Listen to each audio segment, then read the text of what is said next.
What's up, everybody? Welcome to Rippaverse NRT. I'm Darkish, and this is number 50. What's up?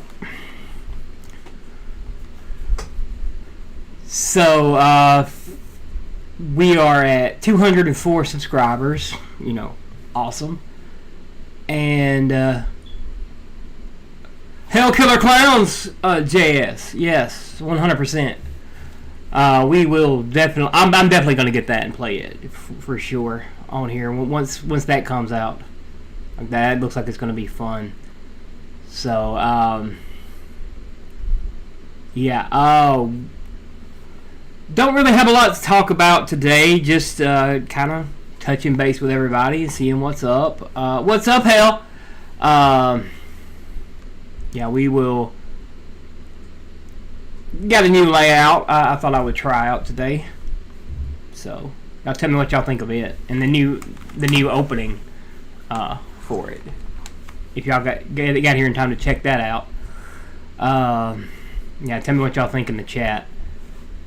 So, I just want to say that F's in the chat for Saints Row. Yes. Oh, so bad. Like, it is underperforming like a motherfucker, and it's great, you know, just because of what it's about. Like, it is not Saints Row. There's nothing about that that's Saints Row. Alright, cool. That's cool. You know, I don't have any real faith in Warner Brothers at this moment, but, you know, we get Henry Cavill back as Superman for a little while anyway. So I'll bet that they're going to work on Shazam and Superman versus Black Adam. I bet that's what they're going to work on. They're going to pick a story that will put butts in seats. That is 100% guaranteed to what they're going to do. So they've got to make it work. So yeah, that's what I'm thinking. It's going to be Shazam and Superman versus Black Adam, because those three together in a movie will sell tickets. Don't matter how bad the story is, that will sell tickets. Just because one is a Superman movie and it's Superman fighting somebody on his level, so that'll be interesting. Yeah, if y'all notice, I've been doing a little bit redecorating back here. You know, I'm eventually going to poster bomb this entire wall right here. So I gotta get some Rippaverse posters first, though. But yeah, so like I said, I don't have a whole lot to talk about today. It's just I wanted to get on here and touch base, laugh about Twitter, and you know, we're another day closer to getting our books. So one more day, you know, one day closer is one day closer. So any chance we get to celebrate a victory and, you know, white pill ourselves is great. You know, hell, I had some fried chicken tonight. That was enough to white pill me for this whole show. Let's see here. Pin this.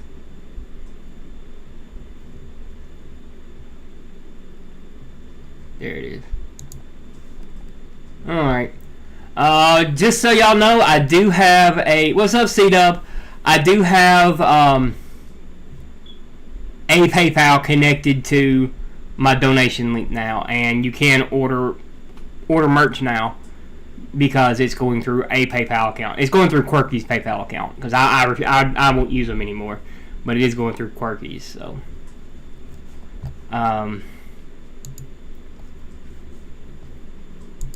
just so y'all are aware, you know, you can use PayPal to do that. I know the Skrill thing. It's a PayPal alternative, and it's cool, but you got to sign up for it, and you got to send it through Skrill to use the other dono link, which is you know, PayPal alternative. So that's the reason it was up there. I got to get more more donos to get where it can be like everybody who's bigger than me has it set up. There's certain conditions that you got to meet, and I'm not sure exactly what they are. It's like you got to have a certain number of donos, and you got to have a certain number of chats per episode. But they don't tell you what the exact number is on Streamlabs. So I'm going to have to do some investigating on that. But I got 2 ways to donate there through Streamlabs now, and you can buy merch all day long now. So you could have bought it before. I just wouldn't have got any money for it. And I would have made sure that they didn't either. If that was the case, if I couldn't get somebody's, somebody that I trust to use their PayPal on. So yeah. Quirky's PayPal is connected to it now, so you can use that.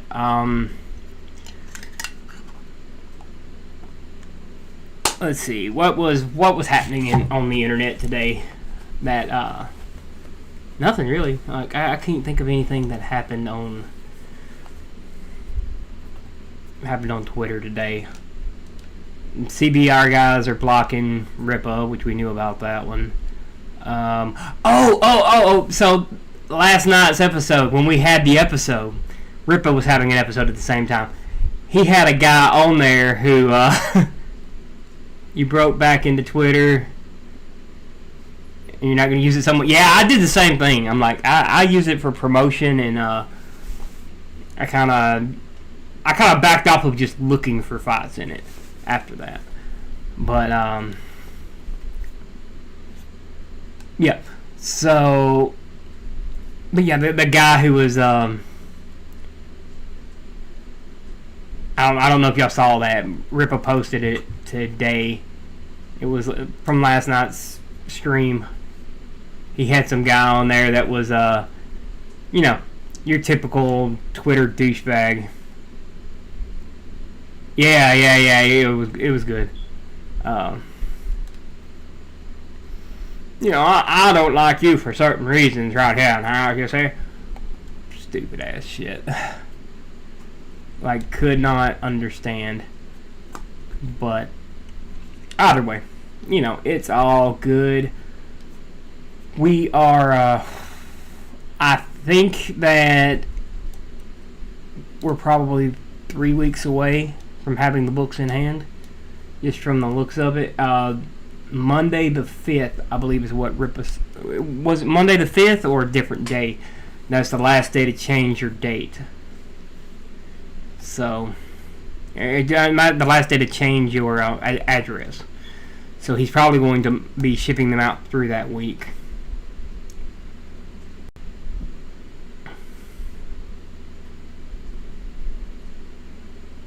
I watched that last night. Yeah. We were doing a show at the same time as that. It was just bad timing. But last night was the Guild. So it was bad timing, but I'm not gonna change the schedule on my stuff. So yeah. It was a thing that happened. But anyway, just sitting here chilling, trying out my new layout, see if I like it or not. I change layouts more than anything, really. I'll end up not liking the one that I make, or find one that looks cool like this one, and I'm like, I'm going to use that for a little while. My old one is going to be used for the Guild stuff, so I wanted to differentiate this between the Guild, stuff like that. DCC, what's up, man? I definitely wanted to differentiate between the two, because I don't like having to do everything from one screen here and trying to get everything organized every single week back to the way I had it before. So yeah, I've got this one, and I've got one set up for Twitch if I ever get that shit fixed. And I got 200 subs and 50 episodes. I figured, why not change something up? We got a new intro.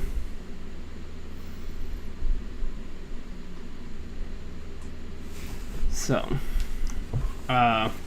what's everybody been up to today?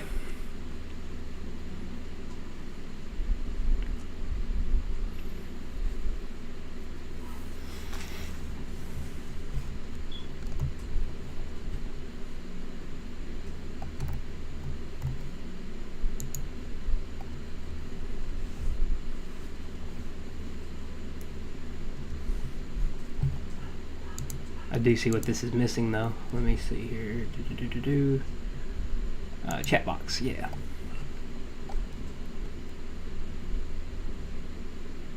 Okay.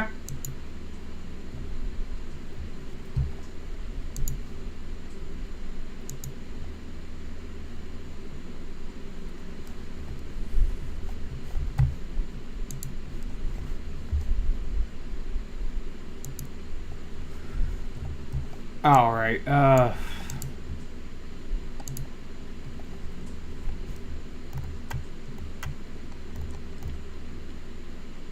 So yeah, okay. I had to add my chat box back, and my screen froze. There we go.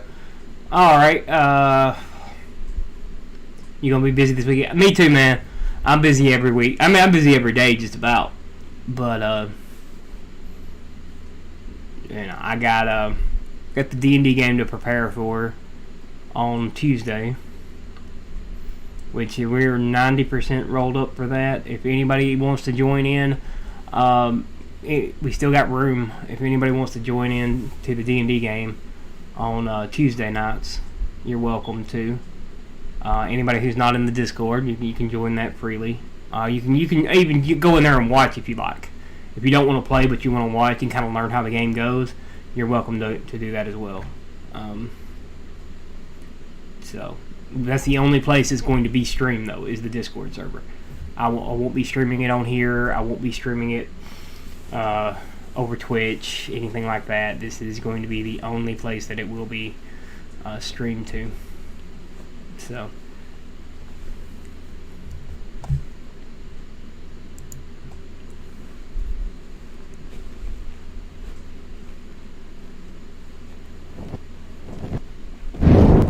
Oh, thank you, Soul King.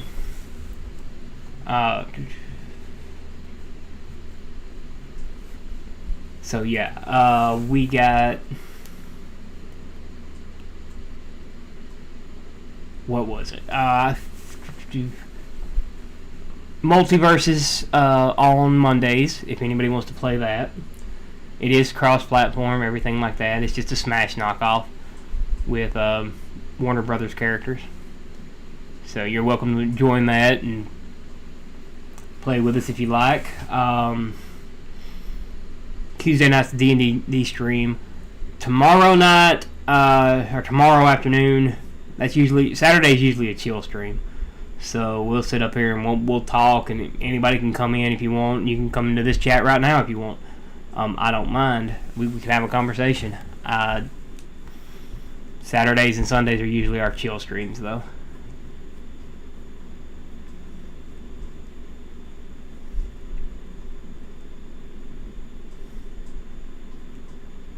Okay, I got you. Drew Michael J. White. You drew that Michael J. White is awesome. Yeah, that was fucking awesome. Like, shout out to DCC guys. That was great. You know, that's my pick for if I had a fantasy pick for who could play him in a movie, it would be Michael J. White in like his younger days. That is my pick for him. I can't think of anybody today who could actually pull it off. So let's see.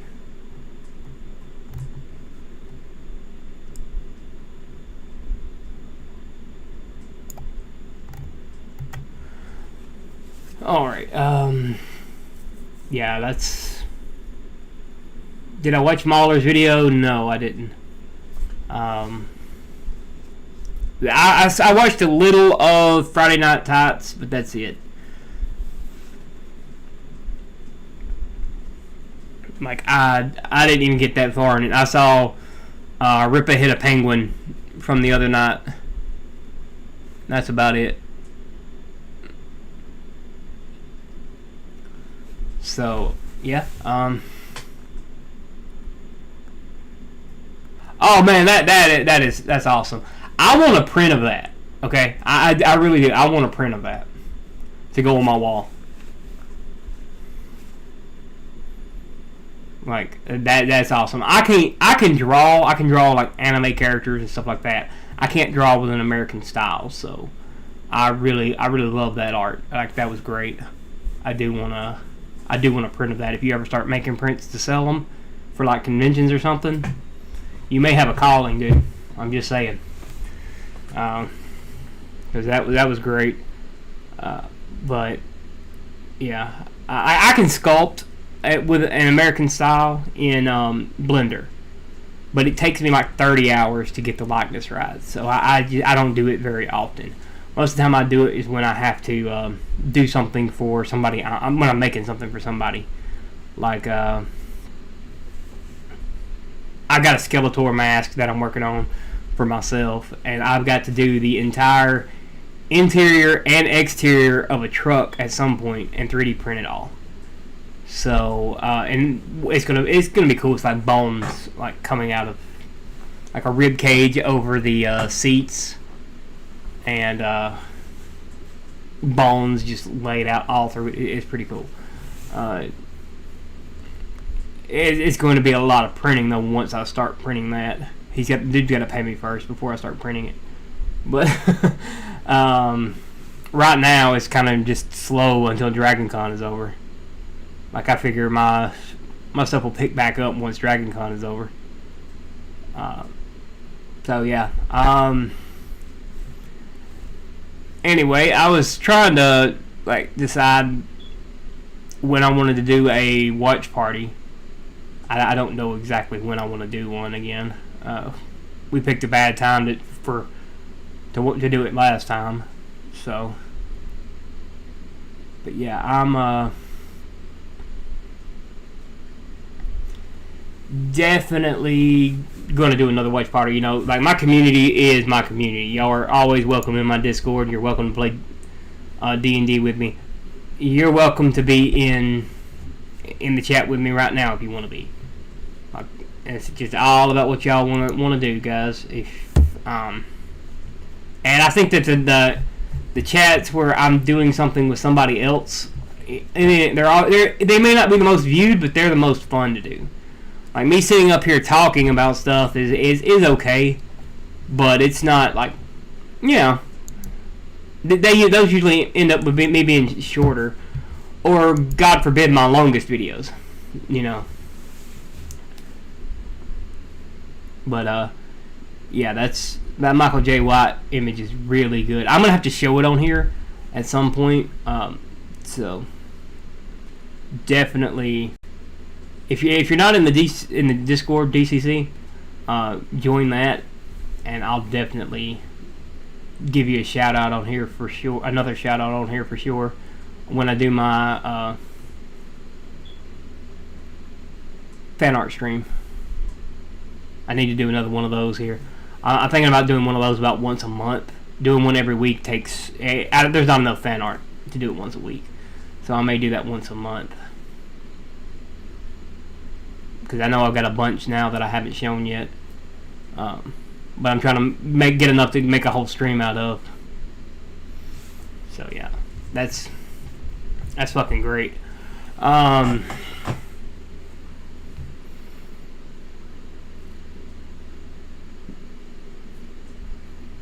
Let's see.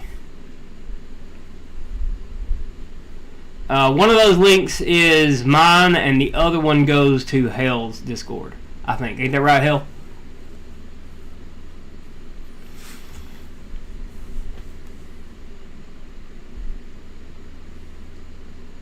Wrong link. Oh, okay. Hey, I appreciate it, man. That makes me proud that something I said, you know, got turned into art. Like that's awesome. Shout out again to DCC. But yeah, so I gotta get some more posters for sure, though. I definitely gotta get some more to cover this wall up. I'm watching it in the video, and my eyes keep popping between the flowers and the damn butterflies, and I hate it.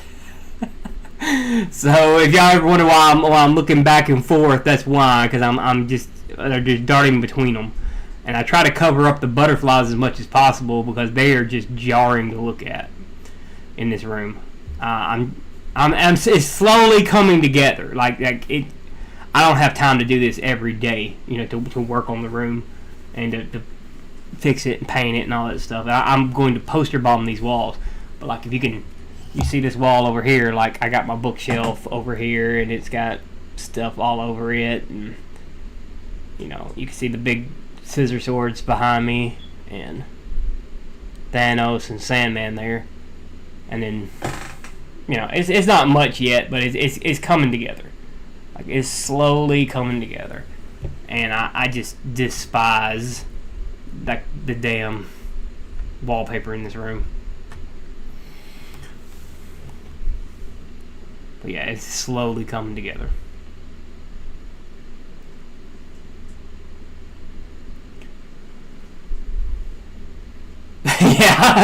Yeah, C-Dub. That's right.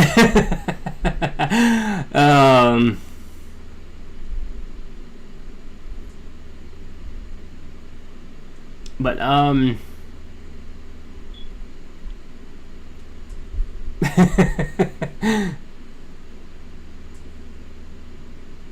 yeah.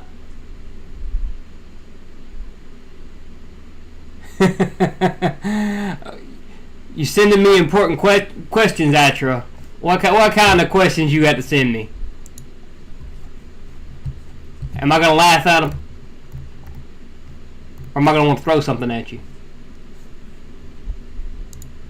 Let's see here.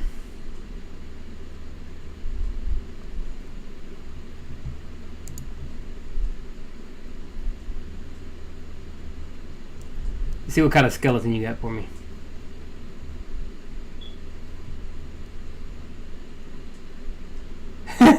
Oh, okay. You want to join? All right. Yeah, sure.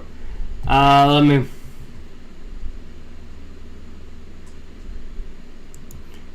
Just click on the lobby here, man. Just click on the lobby here.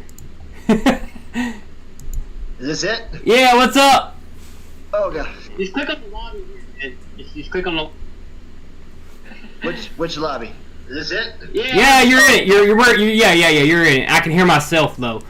On your end. Yeah, I'm fixing that. I'm fixing that right now. God.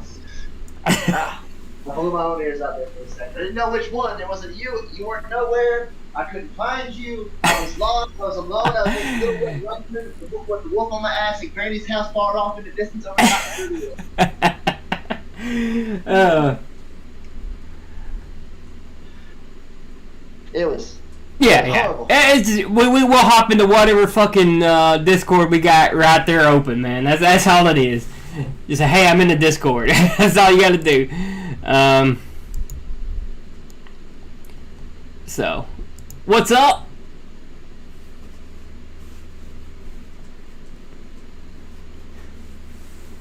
Yo, you still there?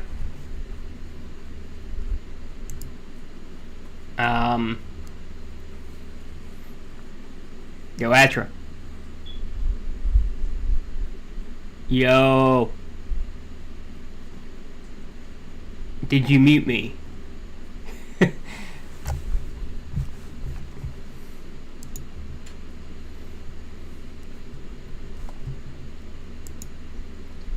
He is probably switching his mic out. Okay.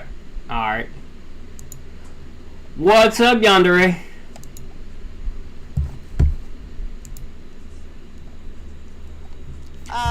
Not much. Just piddling around. Ah, okay.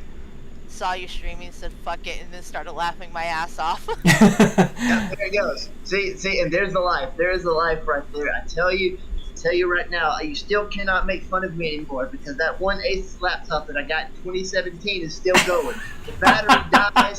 It dies horribly. It can't be off the power strip for more than 2 seconds. If the power cord comes out even a little bit, it doesn't have charging. It might die in 5 seconds, 1 second, 10 seconds. But you know what? It keeps on trucking. So you can never talk shit about how I keep laptops anymore. Hey. I can talk shit about one of them. Look, listen, it was an accident. I don't understand physics. I don't understand how the milk went from the bowl 30 feet forward into the laptop itself. I don't understand it. I can't make sense of it. That's why I'm not a physicist, but a truck driver.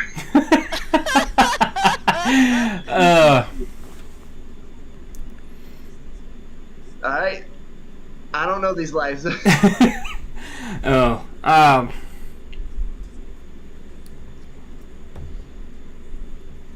we go. That's better. My fucking camera bugs the shit out of me. Anyway, so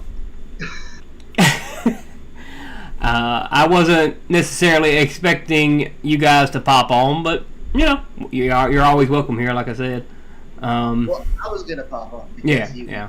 You were asking, and I was like, you know, the Lord is gonna come down, and Lord Ruby Carmichael says, "Hey, go help your friend." Bring home the message of Lord Ruby Carmichael. Oh, the Ruby Carbuncle priest. Here we go. Not insult Lord Ruby Carmichael. We do not hate on the destroyer, the wrathful, the everlasting hatred of Lord Ruby Carmichael. I feel sorry for these poor souls. Do you want to invade Quirky? We just gotta swap servers. I mean, that's that's all it is.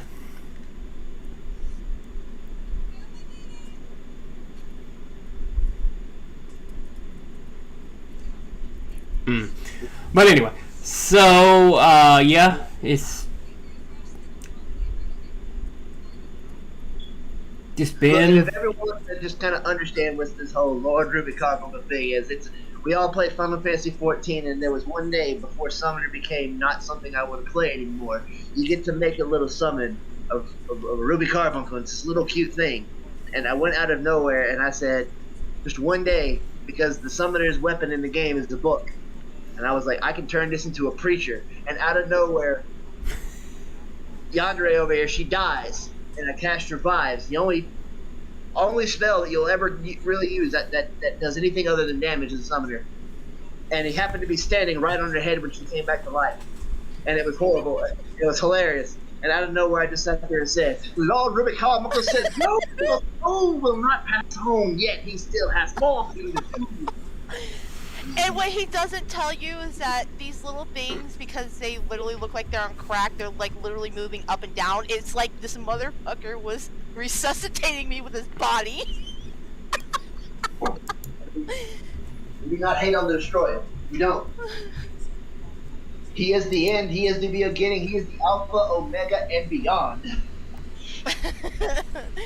Oh my god. Now, as for what are we gonna talk about today, bro? We always talk about random things. I mean, that's all we ever talk about on this random shit. I know. What's the random thing we're gonna talk about? Do I gotta go get one of my dice here and roll a d4? No. So this is my celebration stream because I got 200 subs and this is the 50th episode. So no, you 50th and 200. And 204 subs, and 50 episodes as of today. So.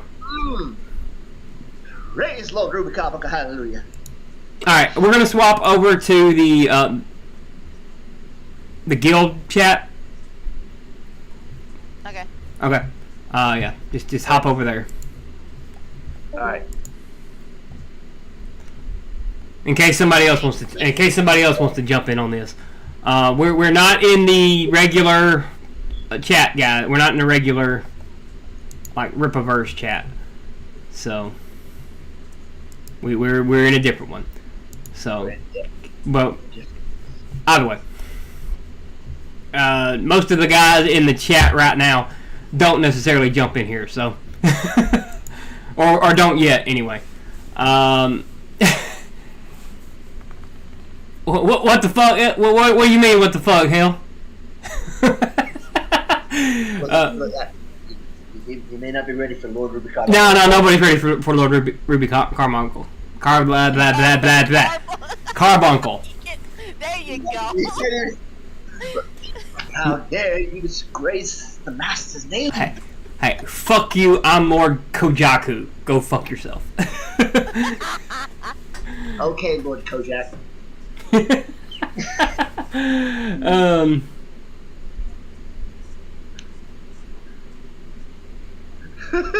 Damn. Oh yeah. So these are my D&D players, by the way, guys. These are my cracked out D&D players.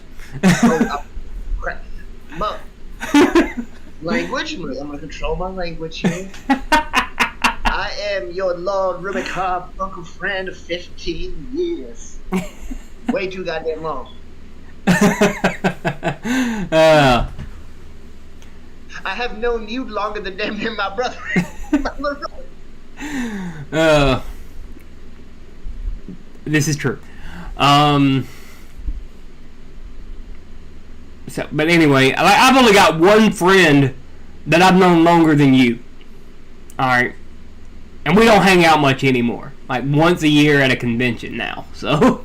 Well, then I think I have trumped that since then. He don't even play D&D with us anymore. So. But look, by this point, I am like Gozer, okay? Because the new Ghostbusters has come back and brought that back, I am like Gozer. I just keep coming back. You can't keep a good dog down. Little dated reference there with all dogs go to heaven. Well, my viewers are still here. So, anyway. What to talk about? What to talk about? That is the question. There's no Ronan, only Zool. He gets it. What's up, Ronan? He gets it. He understands. Hey, Ronan, when are we getting you rolled up for D&D? He's like the first to fuck off. Like I gotta holler at Ronan every chance I get. Just. They shouted him. Fuck real. Like when we getting you rolled up, man?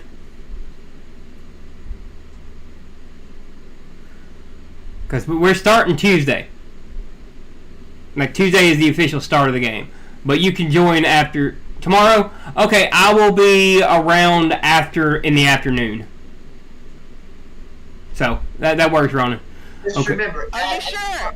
Are you I sure? got 45 hours for whatever he just said. Yeah. Don't listen to them. Don't listen to them. Bull crap, mister. I was waiting for you for hours, waiting for you to help me with mine, and you didn't show up until 2 o'clock, almost 3. I said afternoon. No, you said all day. No. I mean for Ronan. I said afternoon. I'm talking about me.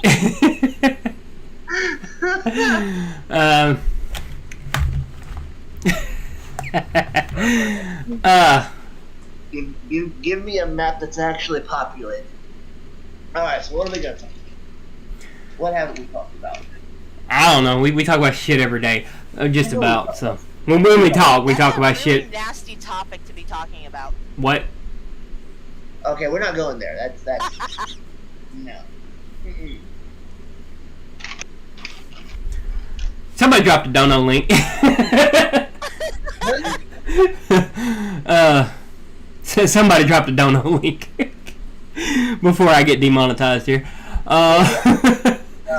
So I will tell you something. So you remember how I used to make those music videos way back, like, a decade ago? Yeah. Somebody actually hit one of those up and hit me with a comment on it just a couple of days ago, and I was like, "What? Wow, I had forgotten about these." Okay. Man, kind of caught me off guard. It was that Vampire Hunter D Bloodlust one that I did. Oh yeah. Mm-hmm. Well, you're starting to become a little bit famous here, bro. Oh God. I mean, very little bit of famous, but you're I got 200 subscribers. Most of them don't even watch my videos. There's about 100 that consistently watch my videos. So, You know what? but I appreciate all of you. I appreciate all of you equally. You know, you're all great. What was the saying? The saying is, I can't remember the movie where it's from, where the location, but you know what they say. You can just add on to that and flip it a little bit and go repetition, repetition, repetition. Oh, thank you, Perp. What's up, man?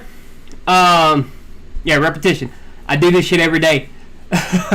And in about 2 weeks, I'm probably going to hit 1,000. Just it's going to blow up once the book comes out. So. Mm-hmm. Now the question is your writing schedule going to be? Is it going to be more Stephen King or George R. R. Martin? My writing schedule? No, not my book. This ain't my book. Oh. No, hell no. This is the Rippaverse. My book is in two. I got a 2-year plan for my book. So.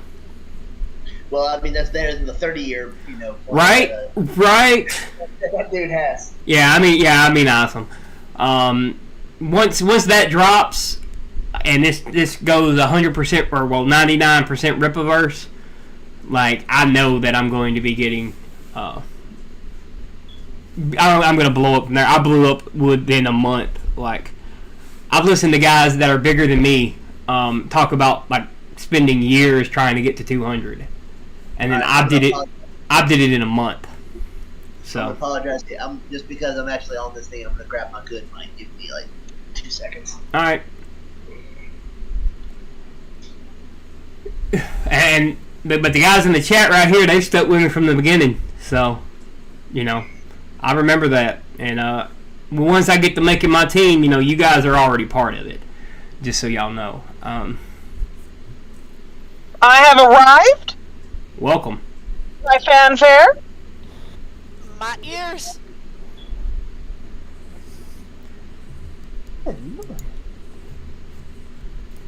What is up, Quirk? Hello. Hello.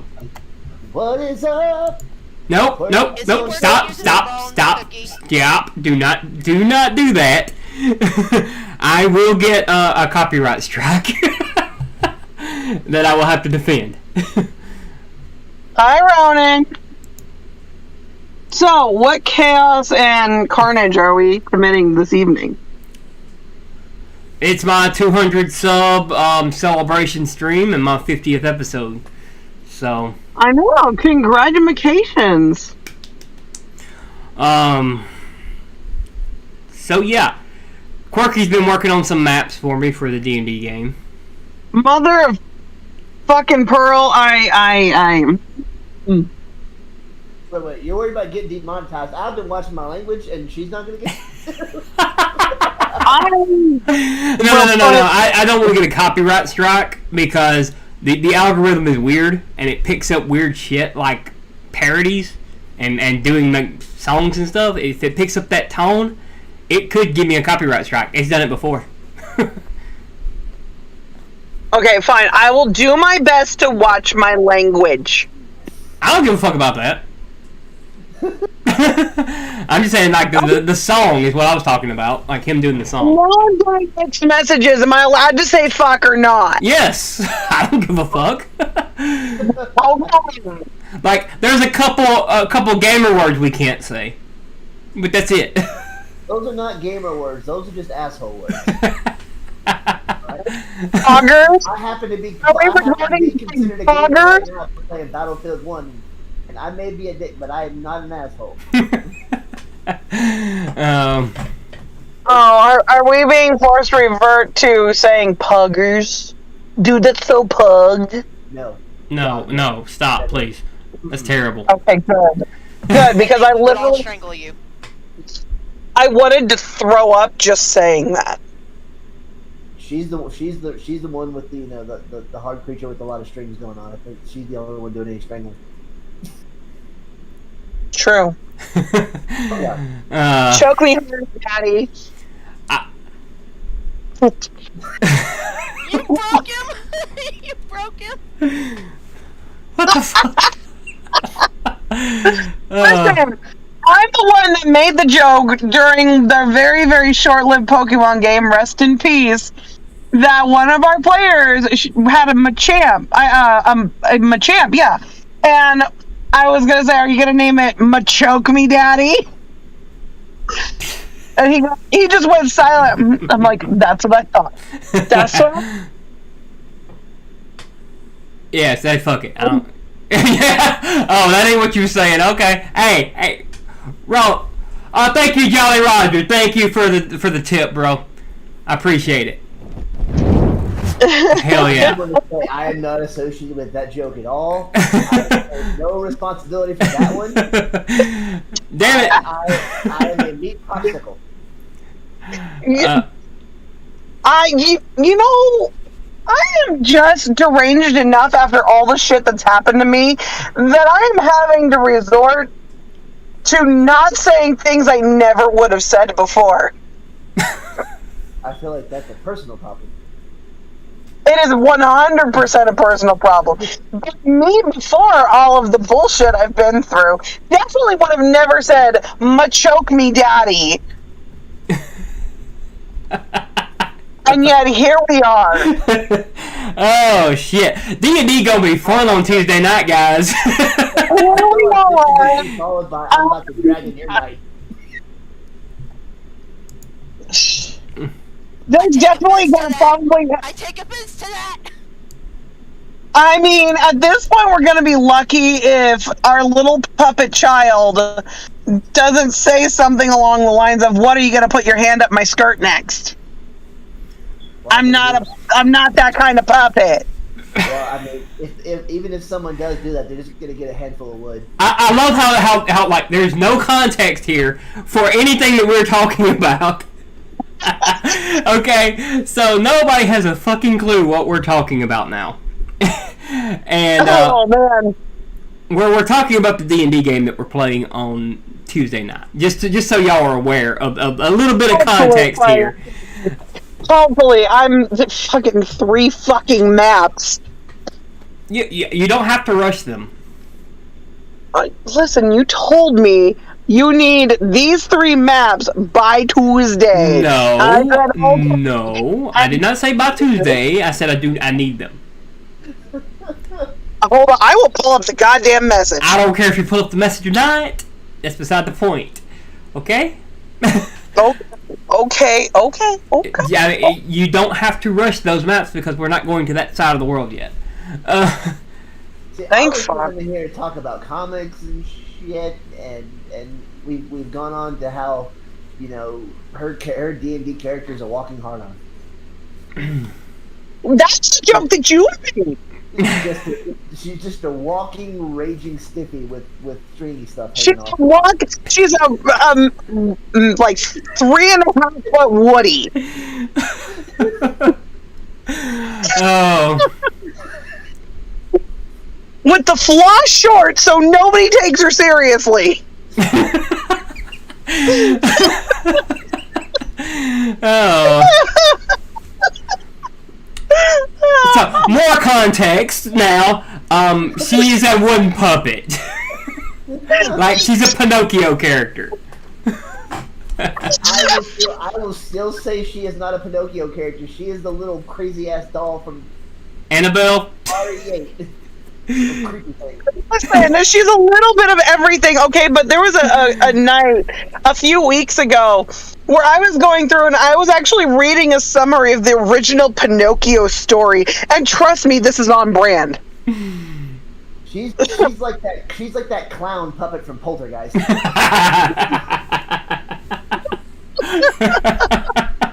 was more thinking about the one from the scary movies. It's gonna be a little bit of both, because trust me, I've made this character, and I'm just sitting here thinking, dear fucking God, this can go evil so fucking fast. It's a puppet, it's already evil. It's a puppet that literally uses mind control to make other people do shit for her.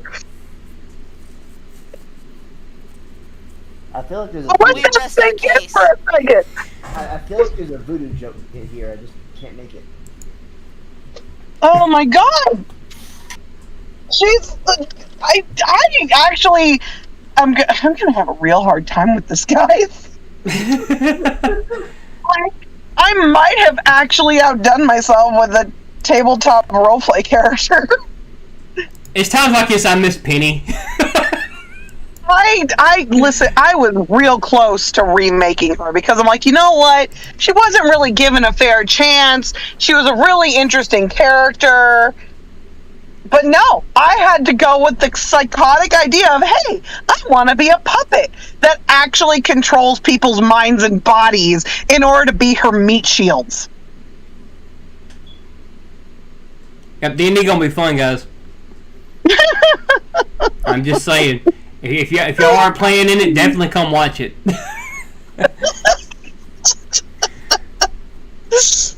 Because it won't be streamed. It's not gonna be streamed, but I will record it. So I may put it as like a patron thing or something like that. You know, so you guys can come watch it if you miss it.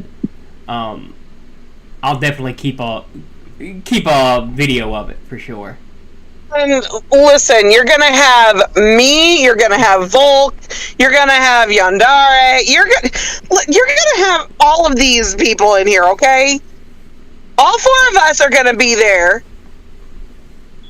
Volk is gonna be there, which I'm so upset that you guys have not had the opportunity to meet Volk. I do believe we have. They have met Bolt.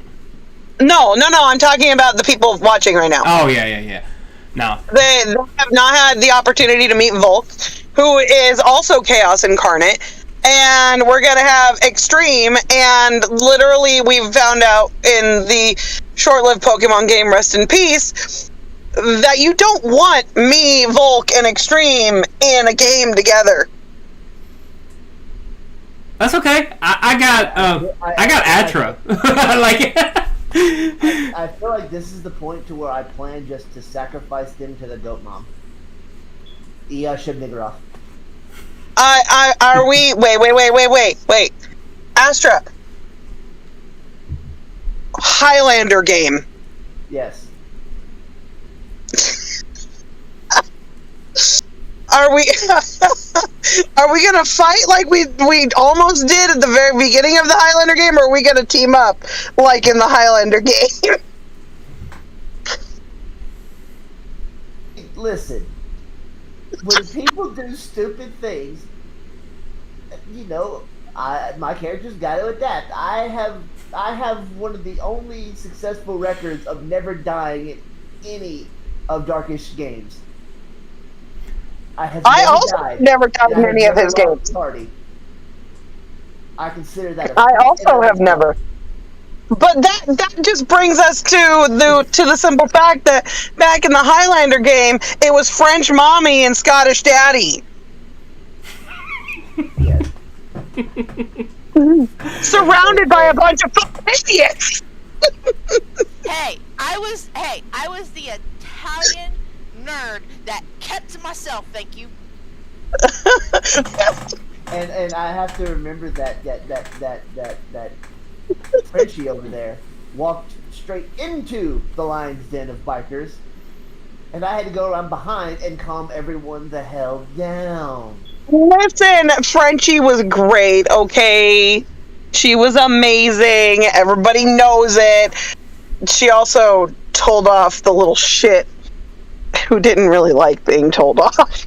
That's after she failed beauty school. Because she was very pink. Did you just make a Grease reference? Yes. And here I thought you were an uncultured swine.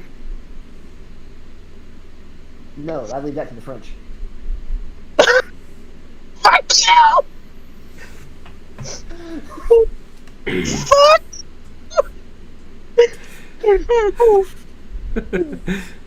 Oh my god. I covered you on the donate link.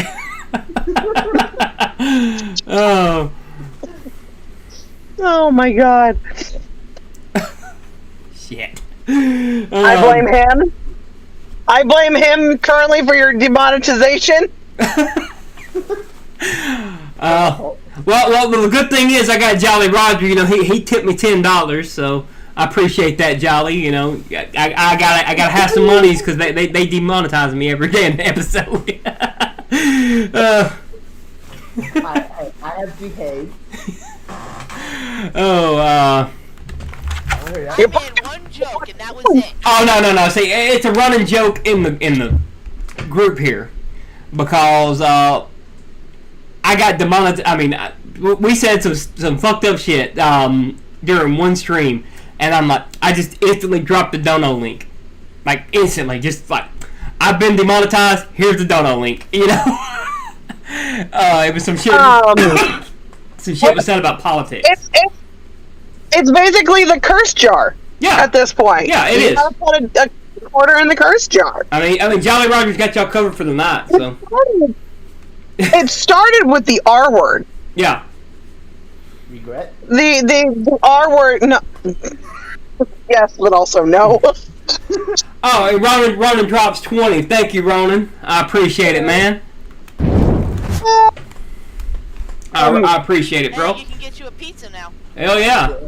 I feel like there's a tank that's just waiting to shoot my face off. Oh, and we start like literally in one probably 10-minute sitting said, you know, R-tard like I don't know, like 50 times. Yeah, something like that. And because literally none of us cared. It's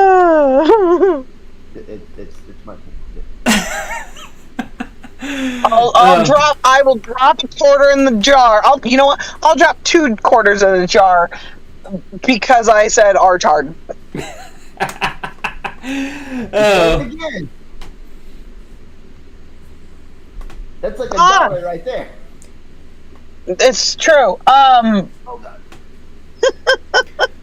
so you missed my whammon reviewing whammon things. So, which hold on 1 second. 1 second. Hold that thought 1 second.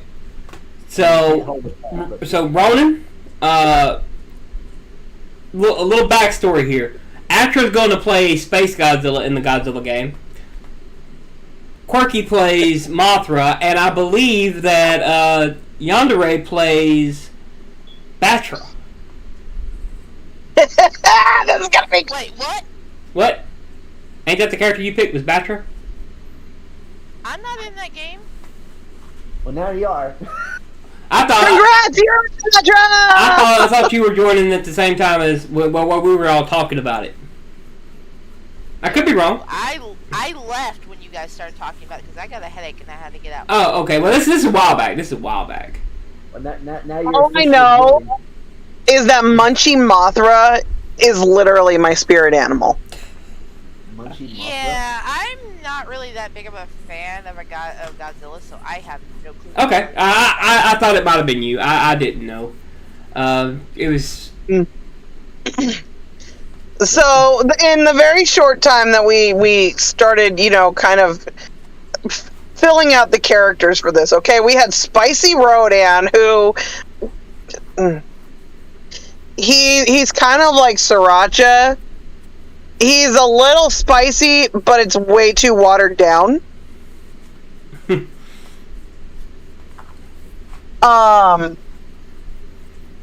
And we had King Dio. Darkish over here playing King Ghidorah, but like it's Dio Brand. Dio Brando, yep. From freaking Dojo. Meanwhile, we have actual Godzilla, who is playing basically JoJo. Godzilla was Jotaro. So. Jotaro. Like. And then you just have Tiny Munchie Mothra. We both took Flurry of Blows. Like, this was the funny part. We both took Flurry of Blows so that when we met, we could do the Muda Muda Muda Muda Muda. Yeah. Oh my god. Then you just have Tiny Munchie Mothra, who is just sick and tired of all of their shit. That thumbnail, I actually found that on Google like a month ago, and somebody else had already did the statue. So I'm like, okay, that's cool. I'm going to use it for my thumbnail tonight. That's really all it is. I just found it like a month ago. Mine is similar to that, but mine is not. I don't even have the head sculpt done yet because I've been doing this every night. I'd started that before I started this channel, and I got the head sculpt. I'm about 5 hours in where I stopped at. So I'm gonna do it. I'm gonna do mine a little different. Mine's not gonna have the arms crossed or anything like that. Mine is going to be in the fighting pose, like from where he's fighting Yara, and I'm going to put both of those statues together and like have them like that. That's how mine are gonna look. If you want to see the details of how far I've gotten, I do have a video on that. But I'm going to print something a little different. So mine are actually going to look like they're like Yara's flying and Asum is on the ground coming up at her. I'm going to cover B is my inspiration for it. So yeah, I just found that one. I think it was on ArtStation maybe, but I found it like a month ago. So, but I can use that one as kind of reference now, where I was using the concept art or the promotion art for mine. So now, once I get the book, I'm going to go back to working on that because I'll have some better angles, I imagine. But will you? Maybe. But will you? Depends on how much crap I've got getting paid for versus what I'm doing for me. So. Oh my God! Speaking of work, okay, so obviously before the car went through the freaking house, I was working on prototype soft pieces for like LARPing and D&D and stuff like that, right? And Ren fairs. Mm-hmm. I found out that through one of my coworkers, as soon as I get those prototypes done, she's gonna start throwing her name out. Not her name, my name out amongst her friends because they have a whole giant LARPing community. Very cool. And all I saw in that moment was dollar signs. Yep. Capitalist. Like, you're in the wrong state. I've already told you that. I'm in the wrong fucking state. But if y'all want to see something that I've actually designed and made and printed completely. Do we? What? Do we? I just showed it. Yep. CW, that is the emoji that I was.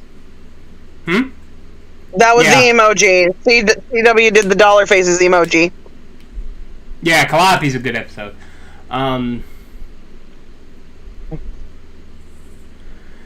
So, guys, another Whammon episode is coming out on Dindy Plus.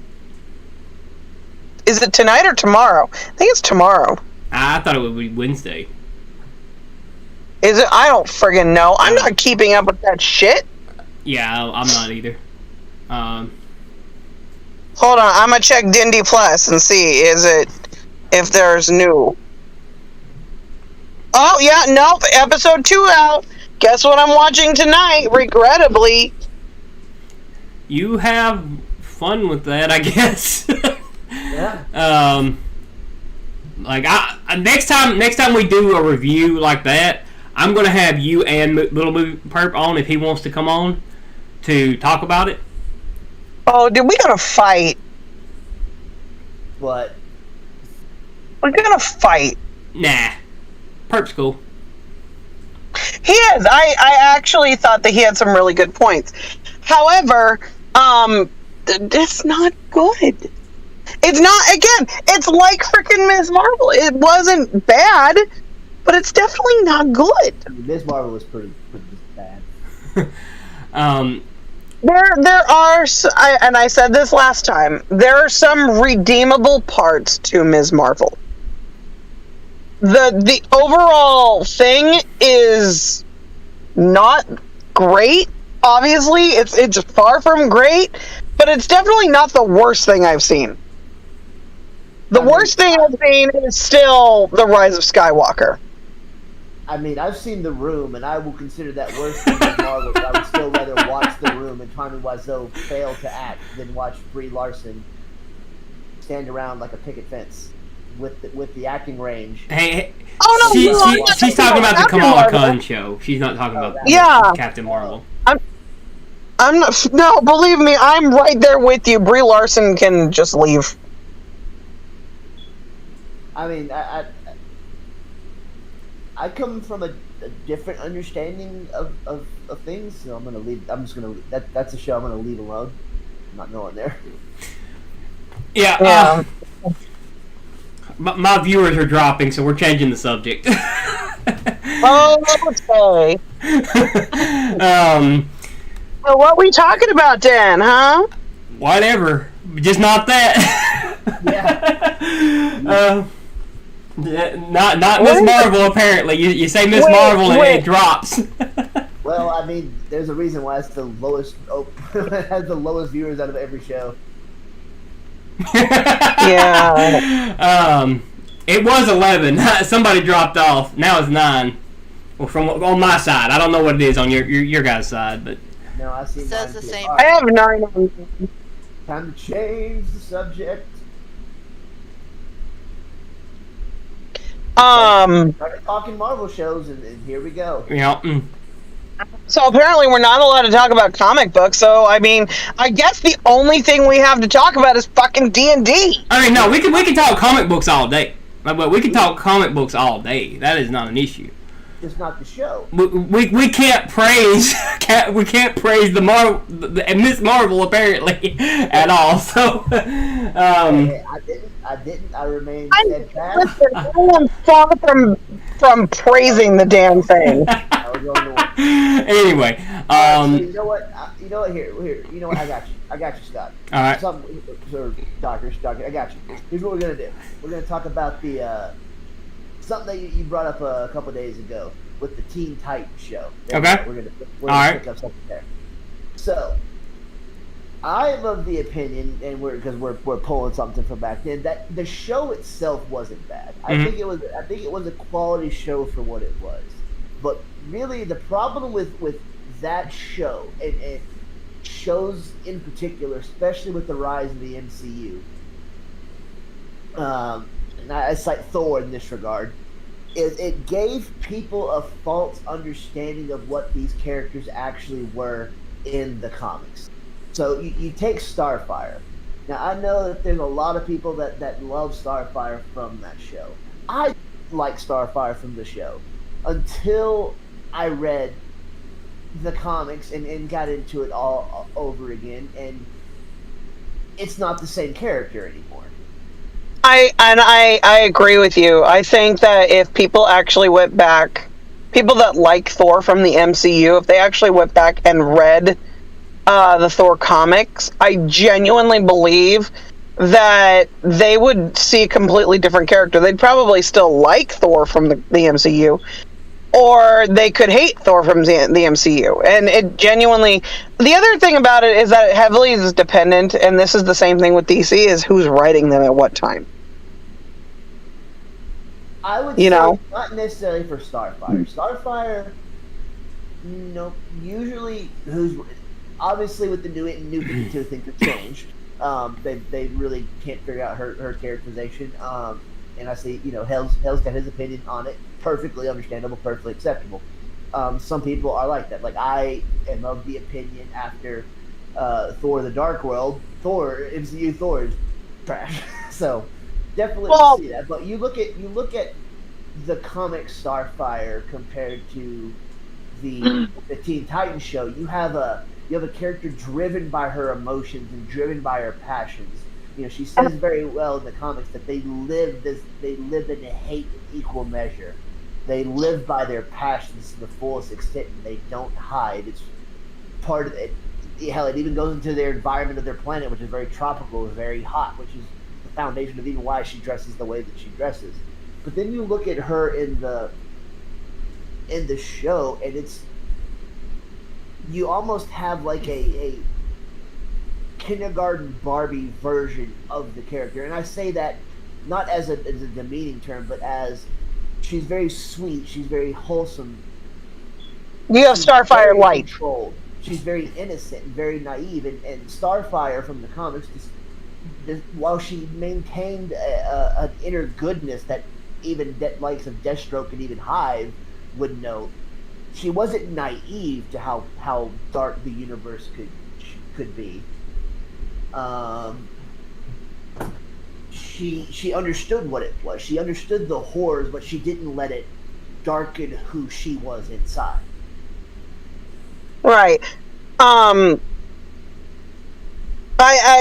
said that Dark World made you hate Thor in the MCU. No, after Dark Thor. After. Okay, I was gonna say, excuse you, you goddamn well know that was the best damn Thor movie out of all of them. I wouldn't say it was the best, but it was definitely the most accurate. Yeah, because Thor is a dark, broody character. Well, at least the shit that he deals with, he might not be dark and broody, but the stuff that he deals with is real heavy.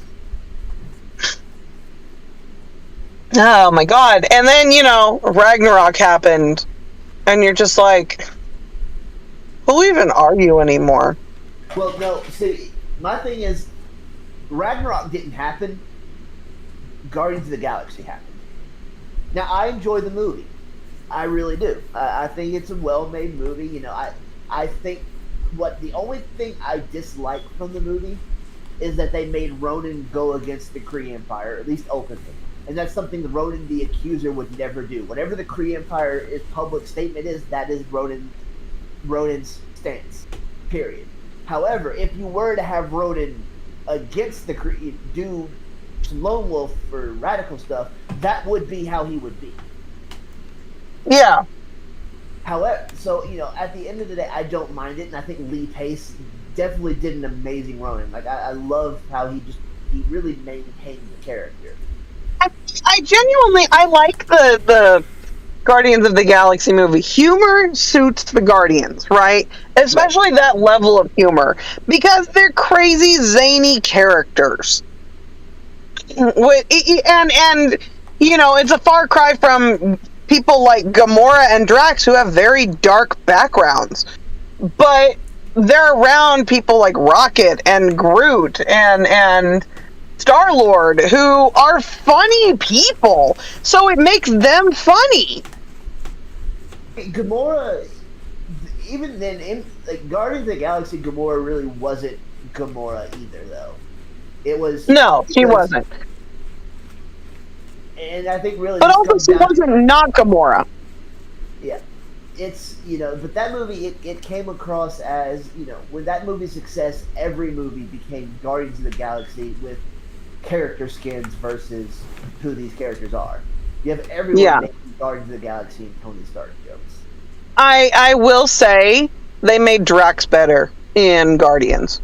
I will disagree with that entirely. I hate that characterization of Drax. I don't hate it, because Drax to me was just a piece of paper. I mean, granted, I know his comic book backstory. I know where he comes from, and I understand why in the comics he was that way. I'm sorry, go ahead. I thought you were done. But I think that they did that character a good deed by taking Batista and making him the way that they did. Because I don't think that the audience that would have been watching, whether it be the comic book people or the normies, would have felt anything towards Drax if he was the same as he was in the comics. So I will say this. All they did was take Drax's original characterization, which was that, removed his backstory, made him 30 times weaker than he actually was at that time period, and then gave him the most popular skin. Yeah. That's really all they did. And removed his backstory, which gave him something of a character. Because the thing is, they still Drax, but he's a mismatch of various parts of the character shoved into one strange amalgamation that doesn't really go together. Drax, when he initially came out, was I mean that the lacking of the intelligence, but he made up for it by being strong enough to fight Thanos. Thanos didn't beat him by power. Everybody, he beat him by being smarter than he was. every single character in the MCU has been depowered. When he was first came out, he was not weak. He was 100% had all the physical power. He was meant as a direct counter to Thanos. The Annihilation Wave storyline, when Drax glows with golden energy and rips out Thanos' heart, is a harken back to his original power levels while maintaining the updated ruthlessness and lack of power and look. Well, the biggest overarching issue with the MCU is that every single character in it has been drastically depowered, right? Every single freaking one of them. America, they made as powerful as his ultimate counterpart. Yeah. So the way it goes is, all right, you've got you can name the ones that are more powerful than their comic counterpart. You've got Captain Marvel. You know, Captain Brie Larson is stronger than her natural comic book counterpart. I beg to differ on that one. Hold on. In her own movie, she is.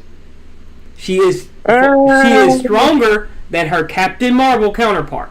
Not her binary counterpart, but her... Well, that was the biggest issue, is that they gave her binary right off the bat in Captain Marvel. That's what I'm saying. So they gave her binary. Binary is weaker. But Captain Marvel itself is stronger than the Captain Marvel counterpart. Okay? Yeah. Everything in that movie was wrong. Okay? Down to... except for Jude Law. Jude Law was right, he was just given the wrong name. Jude Law should have been Marvel. He should have been. He doesn't look like Marvel, but he should have been Marvel. Absolutely. They could have gave him a blonde wig and made him look like Marvel. You could have just styled his hair and he'd have been fine. Huh? You could have just styled his hair and he would have been fine. Yeah. Absolutely. Justice for Marvel. Yeah, 100%. So she took out the Kree, basically the fucking Empire, in a single blast. Right? There was just no threat in the movie to her. But then you put her up against Thanos. Okay? Thanos normally one-shots her. You know, with a single punch. He one-shots her. He had to use the Power Stone to one-shot her in the movie. Yeah, I can't. Well, that part of that becomes down to the fact that the movies, and as much as I love the Russo brothers, I think they put together the best, most solid, complete, movie with the Winter Soldier out of all the MCU. They don't. Oh, great. They don't understand the point of the snap. Right. The snap was not necessary. It was to show how easy everything was for him to do what he wanted to do. But there's so many things wrong. There's literally so many things wrong with everything with Infinity Wars and Endgame. There are so many things wrong with it. Like, fuck, everything. The one thing I will give the Russo brothers is they don't have the Starlin wank of Thanos that it normally happens. Yeah. And yeah. Because the whole Thanos clone and Thanos BS is all because Starlin doesn't like his character getting beat by anyone other than people who even Starlin can't contrive a reason that Thanos would win, like Odin with the full power of the Odin Force. Right. Listen, Darkish and I have had these conversations so many times in the past, off of being recorded and all of that, where the MCU's order of things is so terribly wrong, right? They should have already had Adam Warlock in the Guardians. Like, hands down, they should have already had him. So Adam Warlock wasn't ever with the Guardians initially. His initial thing was to start the Infinity Watch. Yes. Exactly. Which should have... They're separate. Right. If they were going to bring him in, they should have brought him in with Guardians 2, then gone into doing the Thanos arc. No, here's what they should have done. instead of Captain Marvel, they should have had a Thanos origin story. They should have brought in Adam Warlock into that and done Infinity Watch with that. Brought in the original Guardians, if nothing else, into that. And they should have had Marvel fighting him and probably dying in that movie. Okay? Right. So, and then, and of course you have, young Carol Danvers at that point in time. Not having all of her powers yet, but still getting used to them. But anyway, so you go into the Thanos thing, and then you start doing the build-up to, the multiverses, right? Because, obviously, because of the way the MCU is written, characters that are essential, like Reed Richards, are not there. So you have to wait for that. They should have waited until after Ant-Man, where they introduce Hank Pym.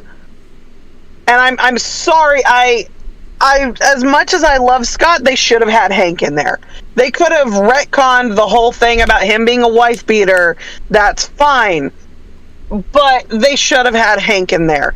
Then you build up to Ultron, and Ultron could easily do 2 movies. And that's the thing, though. So, okay, what they wanted with Scott Lang is they wanted Cassie Lang. They didn't care about Scott Lang. They didn't care about anything else involving that. That's why they threw... Okay, they wanted Stature rather than Ant-Man and the Wasp. Right. They wanted Stature because they have already planned out to getting to the Young Avengers. That's what they wanted. Right. That goes with the agenda. Right, which means that inevitably we're going to get Nadia in. Maybe. Maybe. Or Hope is just going to ditch Scott and, fucking become... the Wasp elsewhere, but they want, Wasp and Stature. And they could have done things so differently. Spider-Man should have never gotten involved in the Avengers until it was in a major movie, right? I mean, sure, he could do the Civil War thing, but in the comic books, Spider-Man was completely against all of the shit going on in the Civil War. He just wanted to be himself, right?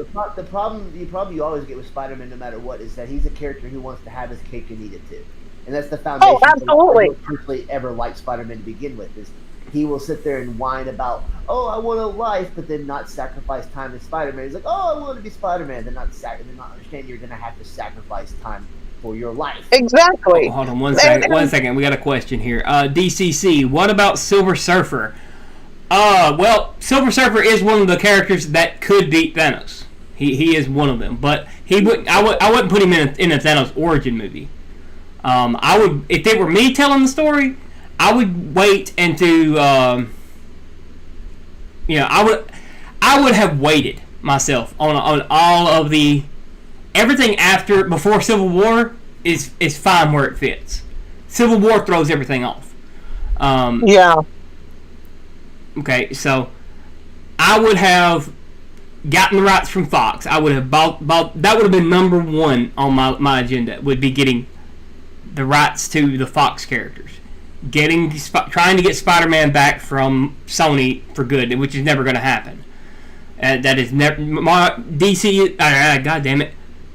Disney is never going to get those rights back. It's never going to happen. Because Sony knows that they can make money with it, right? So, but that would have been my priority, was getting those back before I pushed anything big with like Thanos. I would have kept if it were me, the Infinity Arc would still be going on, right? I would not even tease Thanos in the ending of Avengers if it were me. I would have waited and waited and waited, and I would have put out actual stories from the comics to do this. Okay, but when I got to Silver Surfer, I would use Silver Surfer in a Thanos battle, of course. I would not introduce Thanos that way, but yeah, Silver Surfer can fight Thanos. He's one of the few characters that can. But if Silver Surfer is not at full power, like what is it, the Revengers or whatever the hell it is, I can't remember. It's a Space Avengers comic. Basically, you got Silver Surfer, the Gladiator, Ronan, all of them on a team. African gladiator. I think they're called the Annihilators. The Annihilators. Yeah. The Annihilators. Okay. So here's the thing about Surfer, and again, there are a lot of characters that, well, I shouldn't say a lot, but there were two characters conceivably back in the day before Starlin really got a hold of his wank of Thanos that could fight and defeat Thanos, and that was Thor and the Silver Surfer. However, Starlin already took care of that even before Thor by having Thanos destroy when Lady Death wanted Surfer as a consort instead, had Thanos floor Surfer and beat him near to death. Yeah. So Starlin took care of that for many years. I think recently they've given Surfer another power up. A few years ago, and I know he's made more powerful during the Annihilation Wave. And Thanos is exceedingly weaker than he was at that time. So. Well, no, not when Thor beat him. No. I'm talking about not like since Annihilation Wave when he died. He actually died, and then he went to the Cancerverse for death and died again. His power level has kind of been like stagnant since Secret Wars. It didn't stop him from walking through everything with the Black Order. Oh no, that doesn't. That won't stop him from walking through everything with the Black Order. But I know. I'm just saying, like he dog stomped Thor. He dog stomped Black Bolt. I mean, well, the only thing Black Bolt can do is take a hit. Yeah. That's his biggest thing. Yeah, he got punked by Vulcan. But depends on who's writing it, of course. But normally, if Starling's writing it, it's Thanos wins until he does it. Thanos has ultimate power. Thanos loses ultimate power. That's how it. Literally. That's every Thanos story. Nova is not powerful enough to fight Thanos. The one time, again during Annihilation Wave, this is when Richard Rider was freshly powered with the whole power of the core and the Xandarian World Mind. When it registered that the Silver Surfer was around, it freaked the hell out. It was like, don't do it. I know it's not the exact quote, but it highly warned Richard Rider not to engage the Silver Surfer. But like they have a panel, and it's in the Annihilators, where the Annihilators are getting ready to go fight Thanos, and then they don't even show the fight. The very next panel is they're all laying on the ground, beaten by Thanos. Like Thanos is just one of those characters that either has ultimate power or he doesn't. It just all depends on who he's up against. I feel like that's a lot of stuff that they do, right? They try and fit these really big, elaborate stories into like one or two movies. I've said it multiple times. Ultron is probably my favorite of the Marvel villains because in so many of the storylines, he's the one who wins. And yes, there's reasons for the fact that he won, but he deserved so much more than being a discount Jarvis who spent 5 minutes on the internet and literally, got one movie to be kind of a badass, but not really, because you have really cool moments where, like Ultron sitting on the throne, there are no strings on me. Creepy as fuck. But at the end of the day, the whole goddamn movie just ends up being, look, there's a whole bunch of robots. Also, Quicksilver died being absolutely useless, and he could have just pushed Hawkeye out of the way. He was Hawkeye's shield. I keep telling you this. I know. He could have showed up. Quasar was part of the Annihilators. Yes. Yes. But instead, Philo Vale, not the other one. Yeah. I like Philo. Hawkeye's shield is made of Quicksilver. he got done so dirty in that movie, and the whole thing just ended up being a Wanda and Pietro sob story. While there's, by the way, a whole bunch of robots. Also, here's Amadeus Cho's mom over here, which we don't know yet who Amadeus Cho is, and she wants to nail Thor. The only reason that Ultron died in that movie is because what was the country? Sokovia didn't have internet. Yeah. Yeah. That's the reason that Ultron died, is because Sokovia did not have the internet. I think out of all of this, though, you're forgetting. Well, I shouldn't say forgetting, but we're leaving out the one thing. The Avengers already have Ultron's direct counter on their team. Thor. The Scarlet Witch. They got Scarlet Witch and Thor. They already have it. So it doesn't... that's the thing. Like, nothing Ultron's ever really done has been able to stop Scarlet Witch from just taking him out whenever she wants to. It's usually his goal is to not be around her. Yeah. Right. That's it. As for Quicksilver being done dirty, I mean, it's Quicksilver. What do you want to expect from him? Is that whether you like Quicksilver or hate Quicksilver, the fact is that he didn't deserve that shit. I think he deserved worse. I think he should have been reduced to nothingness. No, he didn't deserve it. Because Quicksilver is like one of the strongest people in the world by far. Let's face it. Quicksilver's like nothing. I understand that, but I don't think that he should have ended up dying, because let's face it, they actually made him more, well, quote unquote, powerful in the MCU than he actually is in the comics. He's one of the few characters that got the reverse of what all the others did. They made him statistically faster in the MCU. And Quicksilver has some other power sets, especially in recent comics, that actually kind of make him viable.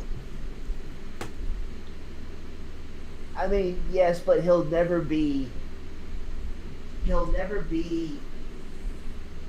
Flash. He'll never be the Surfer, or I mean, really, even North. You're only saying this because you love the Surfer so goddamn much that you want to put him in everything. No, and I don't know why we're going there. But I mean, they should have at least kept him around for a couple more movies. Well, you can see that's Joss Whedon for you, though. Yeah, that's Joss Whedon 100%. That piece of shit, Joss Whedon. That is what he does. Okay, he makes a character, and he pretty much tells you the entire movie that this character is going to die. Okay, and he tried to make it look like it was going to be Hawkeye. He tried to make it look like it was going to be Hawkeye.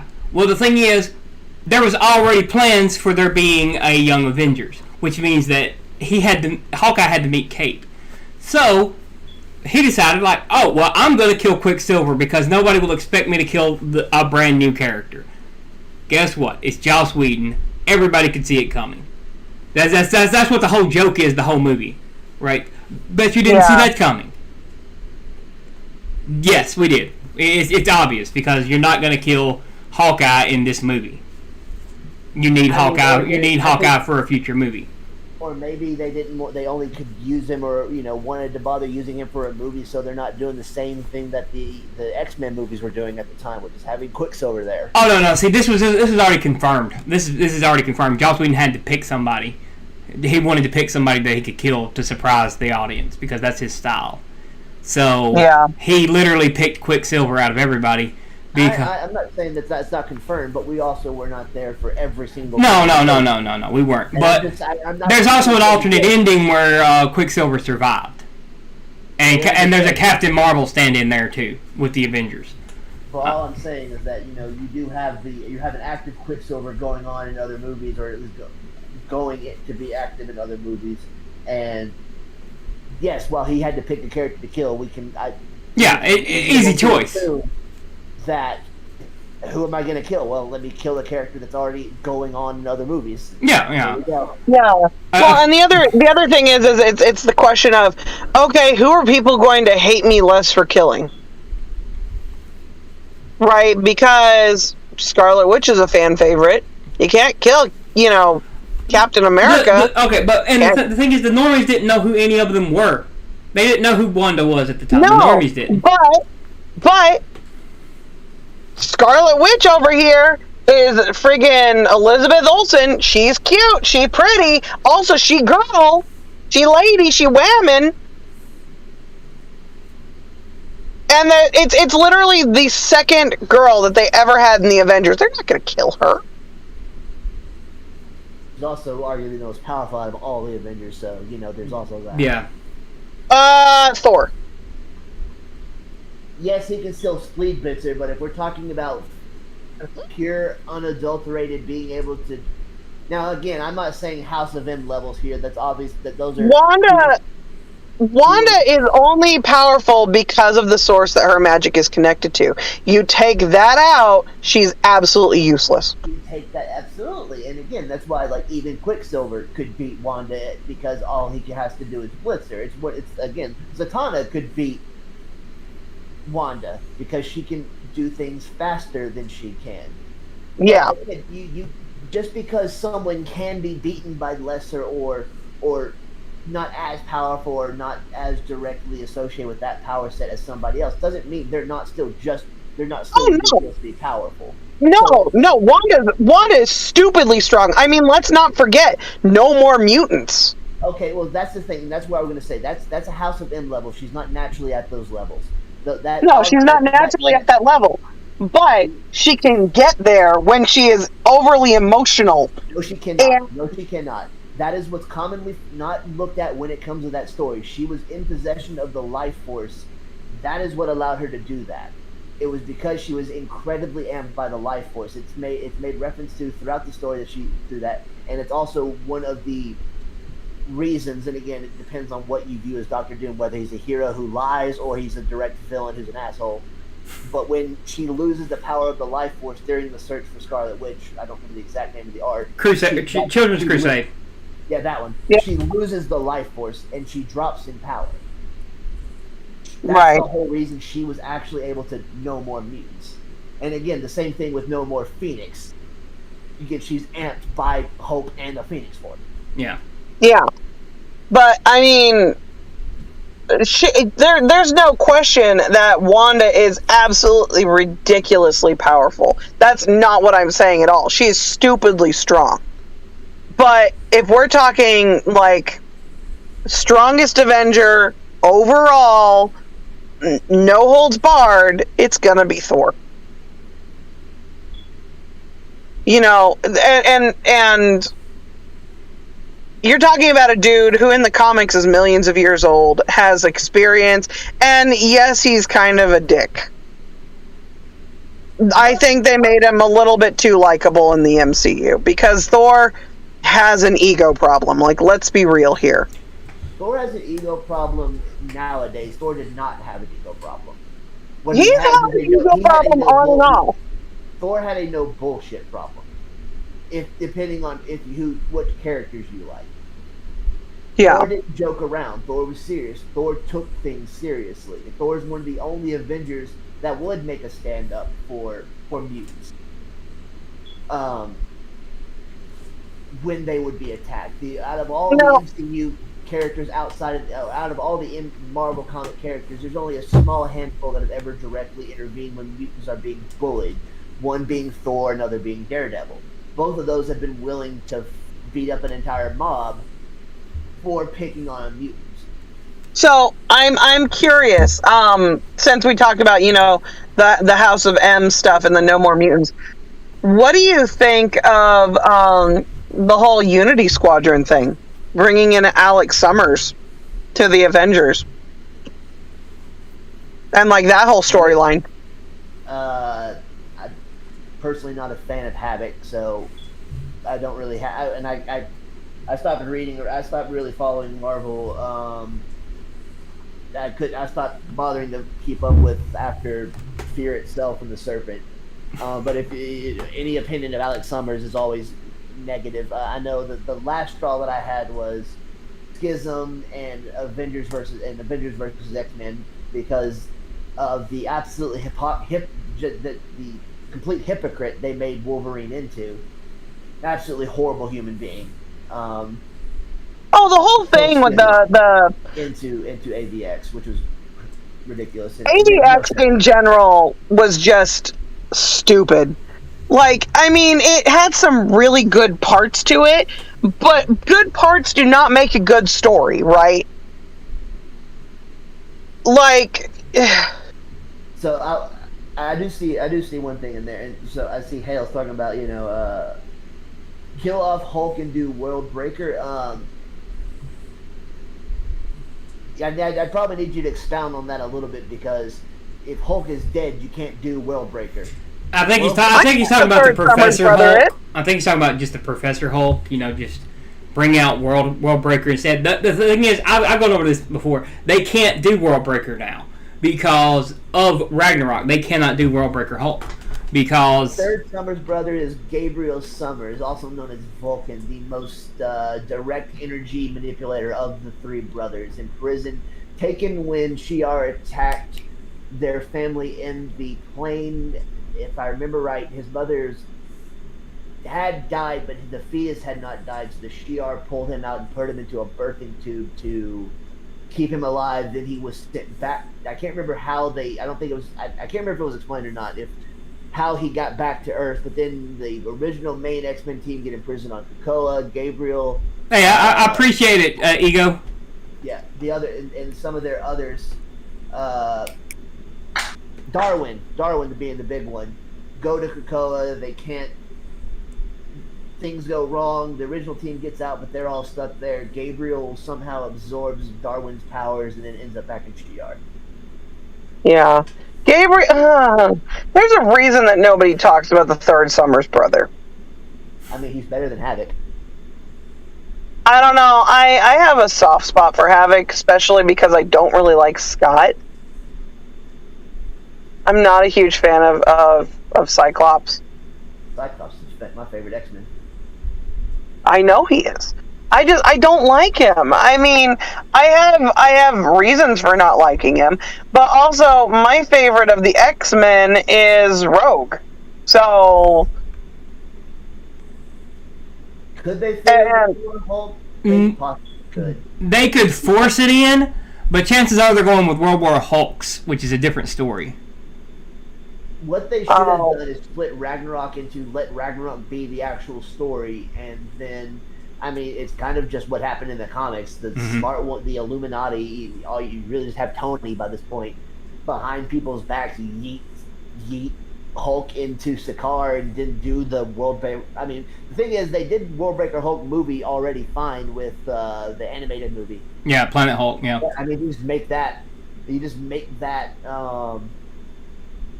its story, and then right there at the end you have it end on the problem is you'd have to do what the MCU doesn't like to do and end it on a downer if you wanted to get him back fast, which is the whole thing. And then like the last 5 minutes, the ship that brought him here nukes goes up, and then it destroys the planet, kills everybody. The biggest problem is Taika Waititi. He ruined the story. Yeah. So I've never known anybody to ever actually stand and gatekeep a freaking director before. But people who like Taika Waititi's stuff are absolutely crazy. I mean, Christopher Nolan. You've got Zack Snyder. You've got a bunch No, that people. I know. I've met people who, they really like the stuff, and I like some of their stuff. However, they're not as crazy as Taika Waititi people. Taika people are absolutely out of their fucking mind. They're just they literally praise the ground that this man walks upon and thinks that everything he does is absolute gold. Like I said, Christopher Nolan and Schneider Bros are the same. They're the exact same. Yeah. And I oh my god, they're just bonkers. You say that you dislike anything, and they're just like, oh, it's the best movie ever, and I'm just like, you need to calm the fuck down. It's just a variation of the Nolan fans where you dislike something that Nolan does, and they're just like, oh, you just don't get it. It's like, no, I get it, just don't like it. I don't think it's as good. Just because something is convoluted does not make it deep or classic. And that's not the word. I don't think people. I know people don't understand context clues. They don't understand proper character development. And this is also the people who direct. This is the people who write. And I know that Darkish and I talked about this in a previous, iteration of this podcast, is that they try to make villains super relatable, and in the process you start to like the villain more, or at least that's their goal, right? I would agree that that's the new goal. I think it's really started with Loki, and it kind of goes, just to piggyback on what you're saying. It's in the need to make villains relatable. They forget. Because I don't want to attribute. It's one of the razors. I never remember which one. Don't attribute to malice what you can attribute to stupidity. Yeah. That is like calling people stupid is just the best razor I can think of off the top of my head. Oh yeah, no, I'm people and directors who make these characters and make these villains and want to give them character. You like look at Loki, and I don't want to wrap this up because I don't want you to forget what you were saying. He's treated as the trickster god, but people don't. What they don't get or didn't want to put forth is he's not just the trickster god throughout the. There's a long, decades worth of comics where he was not the god of trickster; he was the god of evil. Oh yeah, no, there's a lot of stuff. I know that it would never have happened. There, Hela was bullshit. Hela was they ruined Hela. They 100% ruined Hela. No, I hate villains in about 90% of anything coming out in media right now, whether it be a TV show or a movie. And honestly, it's the same problem with the heroes, is that the heroes aren't written to be likable enough. Because the whole point is you're supposed to root for the heroes and boo the bad guys. You're supposed to be able to relate to the villain just enough to understand why they're doing it, but then their acts are supposed to be so heinous that you hate them for it. I mean, that's never stopped fans of Doctor Doom. No, it really hasn't. No, but Doom is one of those characters that teeters that very, very fine line between you're never... Sorry, go ahead. You're never quite sure if he's actually a villain or actually a good guy, because he teeters there. He does really, really bad things, but then in the very next breath, he does really, really good things.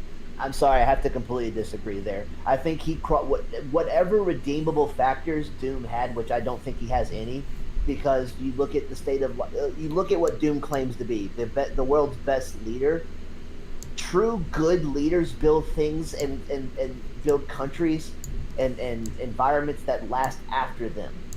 Any environment that Doom builds falls apart without Doom. But irregardless of everything else that you can do, Doom forever crossed a line that in my opinion, will never be forgiven, can never be forgiven, when he made Valeria Richards his familiar, and then to gain magical power to speed up the process as well, sacrificed the only woman that loved unconditionally to 3 different demons, damned her to hell, and had no qualms about watching her die as her flesh was melted away, and then sacrificed a 10-year-old Franklin Richards to an eternity in hell to gain that magical power.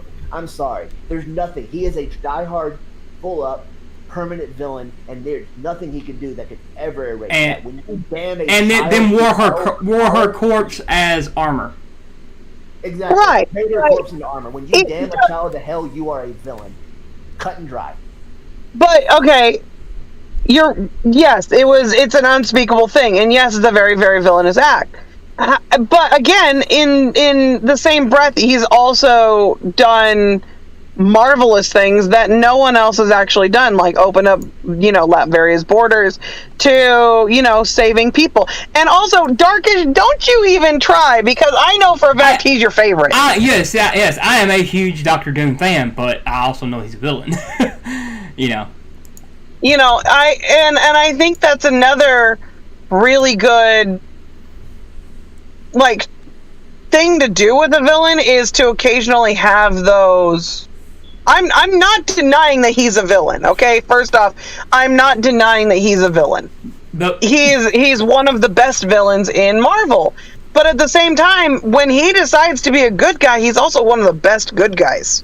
No, I wouldn't say he's a good guy. Just because somebody does good things, I'm not saying he is a good guy. I'm saying he has chosen at times to be a good guy.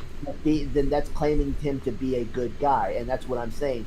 That doesn't make him a good guy. That makes him, while he may do things that benefit things, the underlying issue of anything Doom does is to exert his superiority.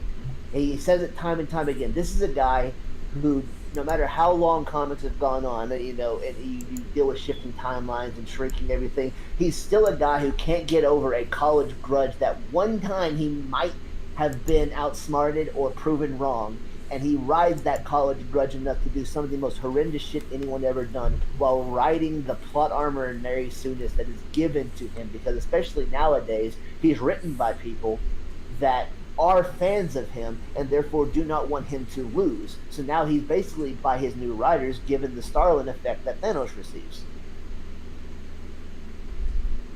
Or he's written retardedly. Now, like especially now, like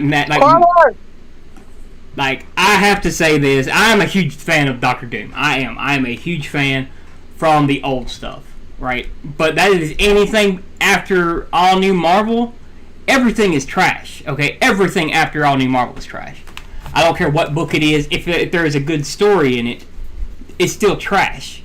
Okay, so there's literally a scene where in the Hellfire, whatever the hell it is now, that's going Gala. on. The Hellfire Gala, yes, that stupid shit. Where Doom is just standing there like with a blank expression on his face, and that's hard to do when you're wearing a mask. Asking if David Bowie was a fucking mutant. Like that's not Doctor Doom. Okay? Well, here's my thing. Where if there's no more proof, in my opinion, and perfectly my opinion, certain people can take it that way. You know, people say Doom does what needs to do. No, Doom does what Doom wants to do and what Doom thinks needs to be done. That's what Doom does. Right. Doom but it's what needs to be done. But if there's anything that cements in my mind that he is a plot armor protected character and one of the most protected characters by writers in comics, is when he goes to Wakanda, and the Panther God says, and I don't remember the exact quote, he doesn't approve of what Doom does, but he acknowledges that Doom does believe what he does is for the best. But again, that does not make him a good guy. That doesn't make him a hero. That doesn't even make him justified. Just because Doom believes with all his heart inside that what he's doing is right, inner morality doesn't just trump outward action. Again, the Punisher can believe, even the Punisher, you look at the Punisher kills criminals, but he knows he's not a good person. Doom is almost the inverse in some ways, and I don't want to say direct inverse. Doom may do good things. Doom also does a ridiculous amount of horrible things. The difference is Doom lies to himself that he's a good person or that he's doing what needs to be done and it's overall for the right. Where at least Frank Castle acknowledges that he's not a good person. Oh man, you just reminded me of poor Frank Castle when he got to meet Captain America. And he just got his hopes and dreams completely dashed. And hell, but you're right. Doom was telling the truth. But again, what Doom's belief is not fact. It does not hold. It is not immutable fact. It's just what he believes. You have people who believe, even in just various comics, strictly speaking in comics, you have Scott, who was proven that half the reason why he, at least during Battle World, going into Battle Cube, one of the Battle World or something, I don't remember, it's Joss Whedon writing Astonishing X-Men. He believes he can't control his powers, and then lo and behold, it comes across that it's actually just a psychosomatic weakness that he can't let go of, and then he lets go of it for a bit, gains control of his powers, and then he loses again. Belief doesn't trump anything. when it comes to outward action. But yes, I do remember you talking about when he met Captain America in Civil War and everything. But again, there's also a reason too why I don't like 616 Captain America. A little bit too much of a Boy Scout. I don't know, man. He completely dashed Frank Castle's dreams in that one. Castle has dreams, has questionable dreams, so I don't necessarily. I wouldn't necessarily say. Oh, absolutely. No. Listen, one of my favorite characters in the entire web of street characters is Black Cat. Okay, she's literally mingled with everybody, and even she said that Frank's a nice guy, but he's an absolute psychopath. I mean, again, I depends on who's writing him and how much they want to raise certain characteristics that don't necessarily exist. I mean, this is a character whose first issue was trying to assassinate Spider-Man. and that story was retconned. Yeah. Like soon after it happened, that story was retconned after they turned him into a hero. Dude. Then he tried to kill Spider-Man for completely different reasons after that. Hell, I'd be thrilled if Rippaverse came up with a villain like actual MODOK, not the garbage shit that they put in cartoons and stuff, where he's just a laughing stock. Oh, wait till we get MODOK in the new Ant-Man and the Wasp. I don't want to talk about it. It's fucking stupid looking. Kang and MODOK are going to be in that movie. The only thing I am hoping for is that while he looks stupid, maybe he'll do something kind of weird and cool. Nah. Maybe. Never going to happen. He's the joke villain that they're going to punk out in the first 5 minutes, then Kang is going to show up. Ah, yes, they're going to pull a Claw. Yep. That was the biggest piece of bullshit in the entirety of the Black Panther movie. There was a lot of bullshit in the Black Panther movie. Don't get me started on the Black Panther movie. Hey, you speaking of the Claw, you remember when I hit that crit on Claw? When you hit what? Remember when I hit that crit on Claw? Oh, yeah. I'm not saying that the Black Panther movie is perfect. And I have said this so many times. Visually, the movie is beautiful. It's gorgeous. It's jaw-droppingly pretty. Music-wise, it's equally as good. CGI equally. Does that though. I know. Music-wise, it's still amazing. Story falls flat.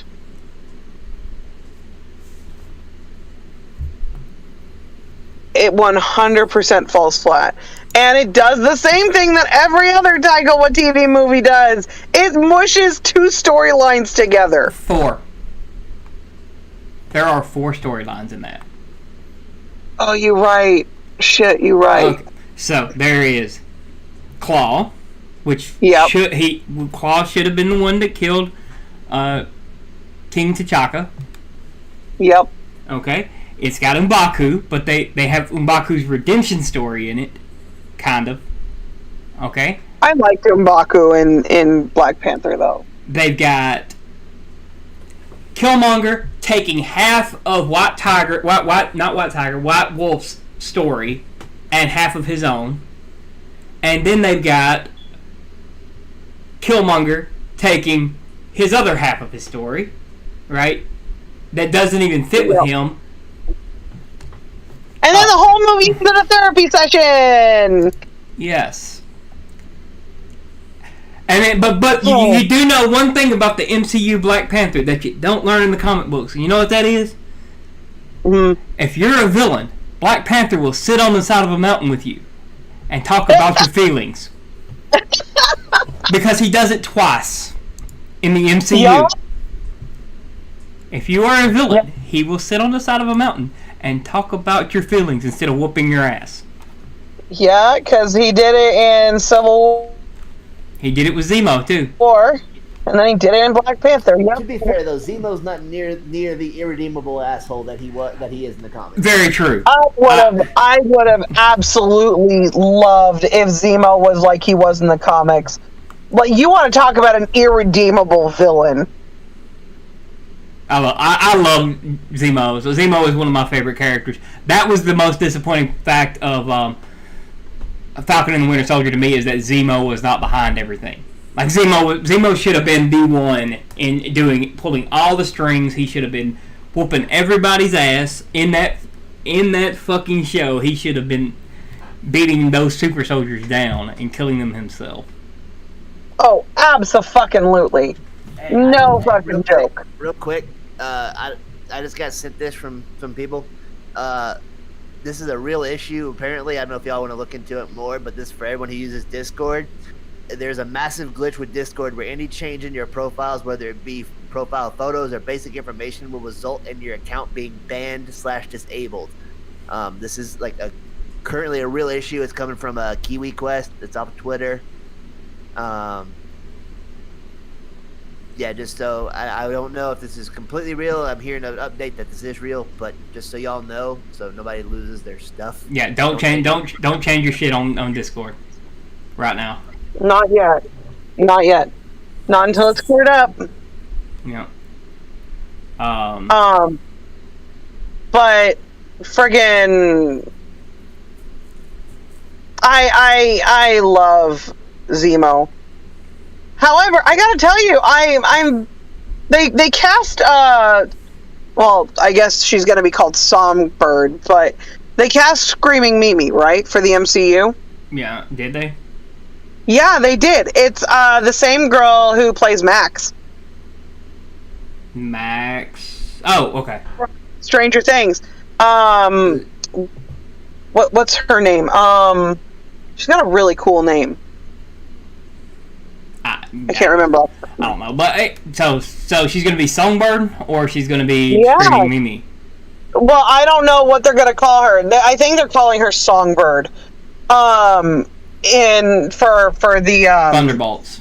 For the Thunderbolts. I think they're calling her Songbird, which is unfortunate because Screaming Mimi is a really good way to build up her character.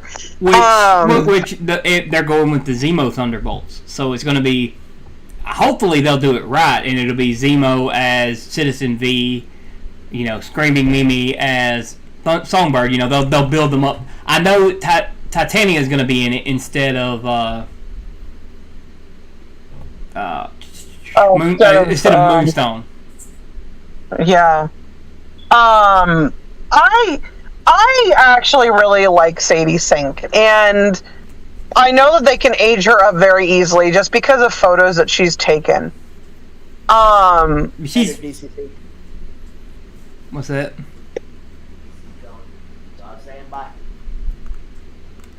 All right, later, bye. Man. Yeah, that is hard to read. That text is. I'm trying to fix it. When I changed to this new layout, it destroyed my old one. So. Well, I do love the new layout, though. The new layout's pimp.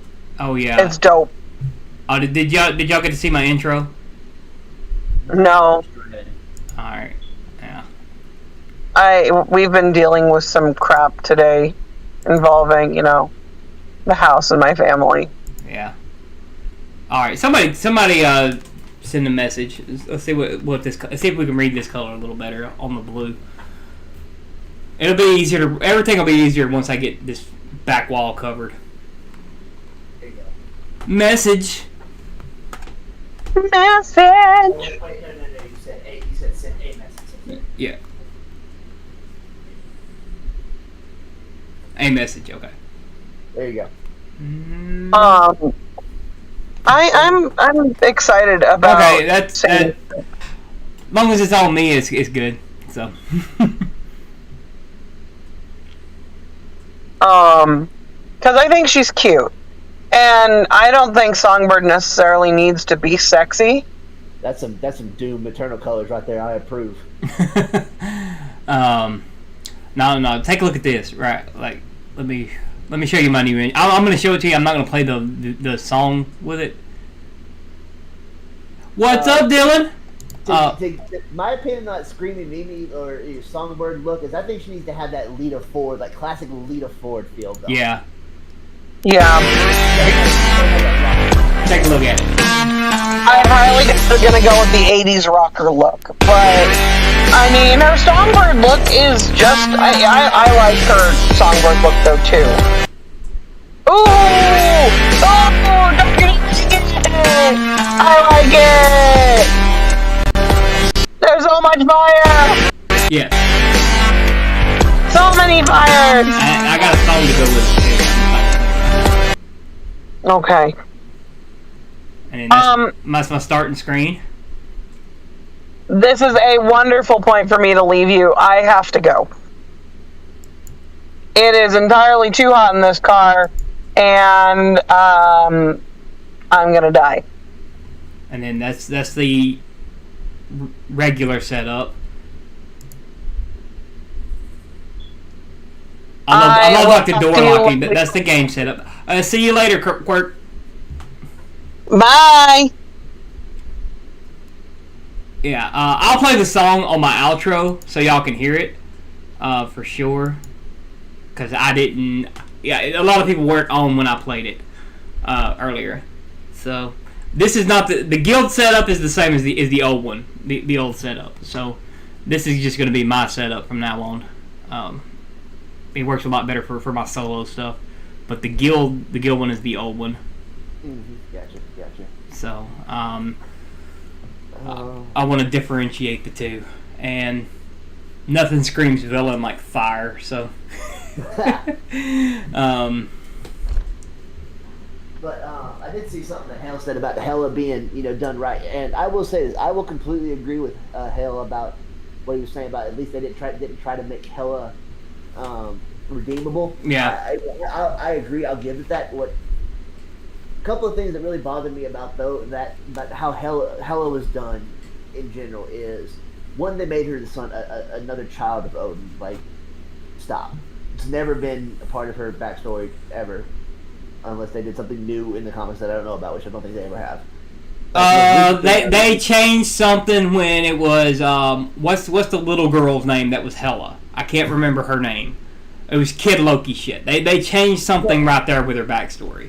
So what they changed was that he was there for it, and it kind of like time looped it, but it didn't make her associated with Odin. Right. I don't know what I never read Kid Loki. I never read any of those. I looked up the little things. It's like it didn't really change her origin so much as like put Loki there in like a weird way. But again, like half of Loki's children don't make sense anyway. Like I can literally reach over and grab the latest Marvel comic that I bought, and I've never read it. Yep. The most recent Marvel comic I have bought is the newer Venom series #1. The first appearance of Null. Mm-hmm. That's the most recent one I have bought, and I haven't read it. So. But the other thing I didn't like is that they had her break Mjolnir. One, Hela's never been that powerful, but she's also never needed to be. Right. She's always been a match for Thor. The only question, the biggest question that kind of goes back and forth is Thor faster than her?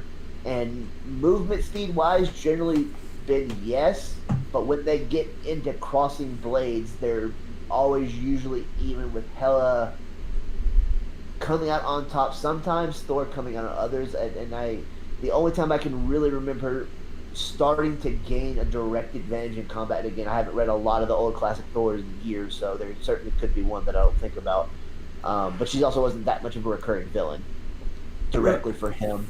Right. Was during early, not long after JMS stopped writing, and she had her sword, and they dueled, and she had already gotten to the Enchantress Amora. She came to Thor, they dueled, he got pulled away, then she teleported, he got pulled away to her, and they met and engaged again. But she's always been a match, and really breaking Mjolnir in and of itself is, and that whole movie really just demeans the story of Ragnarok. And I could even live with Hela breaking Mjolnir. I could live with it.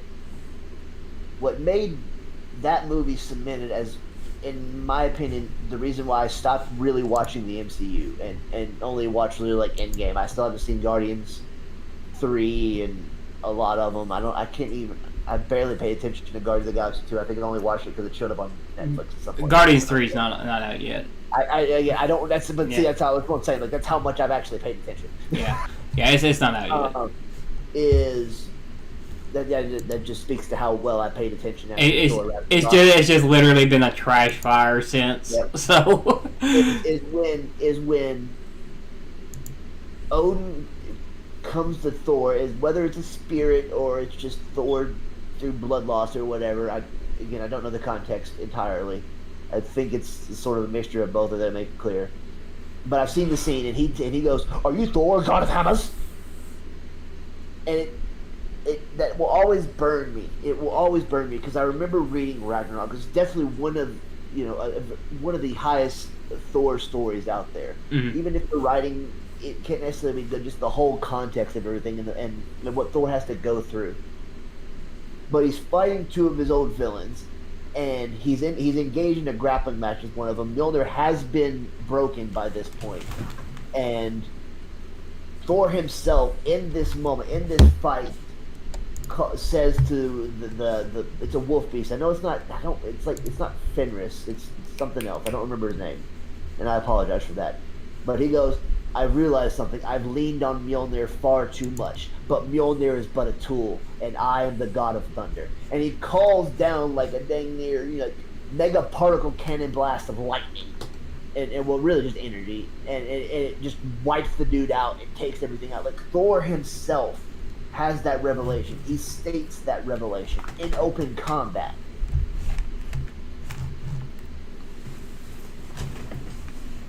He doesn't need Daddy, who he's long since replaced by the point Ragnarok actually happens, to tell him this. So it really strips away like Thor himself realizing it, Thor setting aside everything. That's really what it comes. That's really how Ragnarok ends. Is he has to set aside everything and let Surtur kill everyone that he loves. There's nobody left for Civil War 2. That's the problem with that hell. And Civil War 2 is terrible anyway. As a comic, it was just god awful.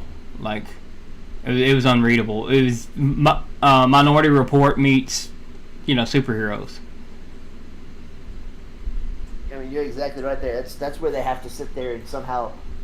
And that's where I'm like, if they were writing Ms. Marvel, Carol Danvers, to be a villain, that'd be some of the best writing ever. Right. But they're trying to make her a hero, and it's just like... What they should do is go with the Dark Marvel storyline, right? Her fighting Thor while she's batshit crazy on the Star Shard, right? Batshit evil crazy, and that would be like the best damn movie they could make.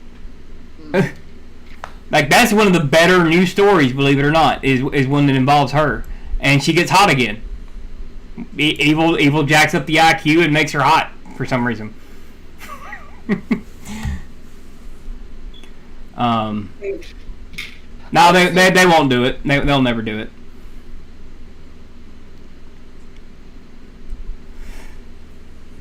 I mean, there's always potential for things that go in certain ways.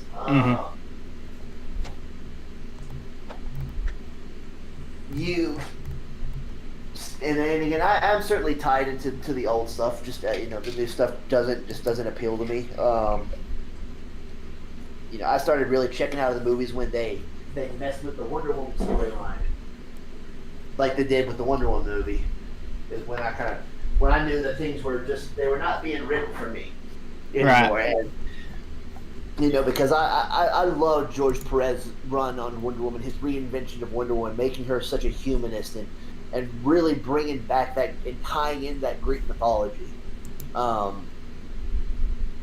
lore to her lore that had kind of fallen away, because a lot of that Greek mythology ties that Wonder Woman is associated with came from not only that initial story, but also Um,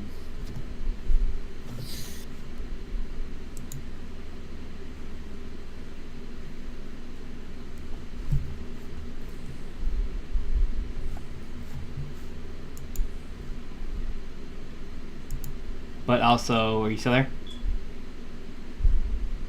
Oops, sorry. I keep forgetting. There's like the little button to mute my mic is a little tap I got you. on the top of it. But also, what I was saying is, but also really brought in those mythological ties in a way that they weren't before, to where she became much more of a nicer humanist modern, like Xena in present day universe. Late Xena after Gabriella and Gabriella in some respects. Certainly, Wonder Woman and Diana was Mhm. always a lot nicer than she was in the comics versus the animated series. I mean, the animated series really made her a lot more angry and confrontational than she ever was. One of the only people that actually made her get that way and get that angry was Batman. I mean, if it wasn't for Superman, when she first met Batman in the post Crisis on Infinite Earth, she damn near would have put him to the ground Yeah.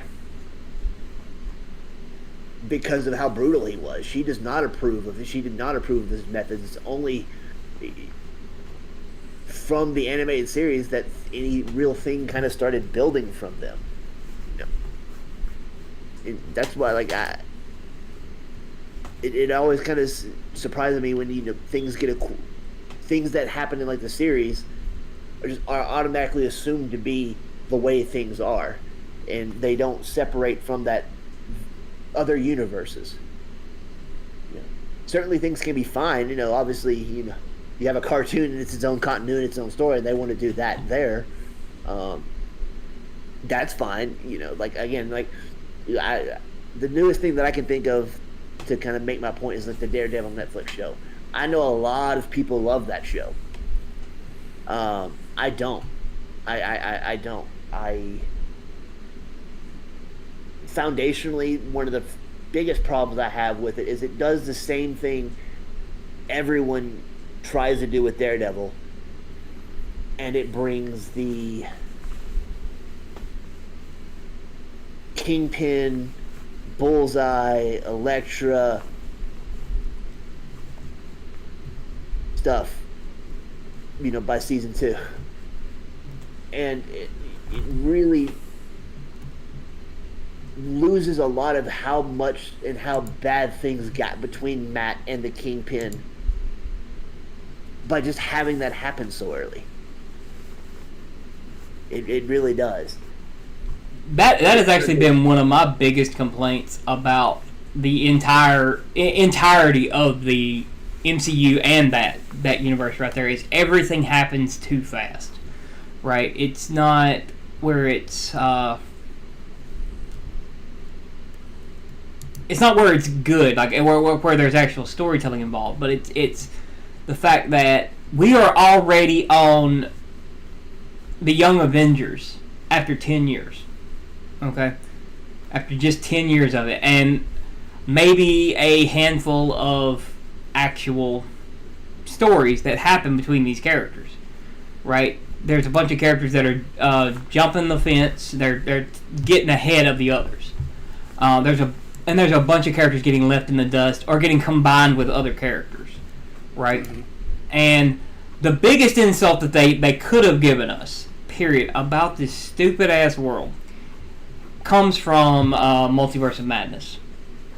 Okay? Because they call that universe the 616. Okay. That's an insult to fans. And I've been saying this since WandaVision. Like, every little thing, they've been doing jabs at fans since WandaVision.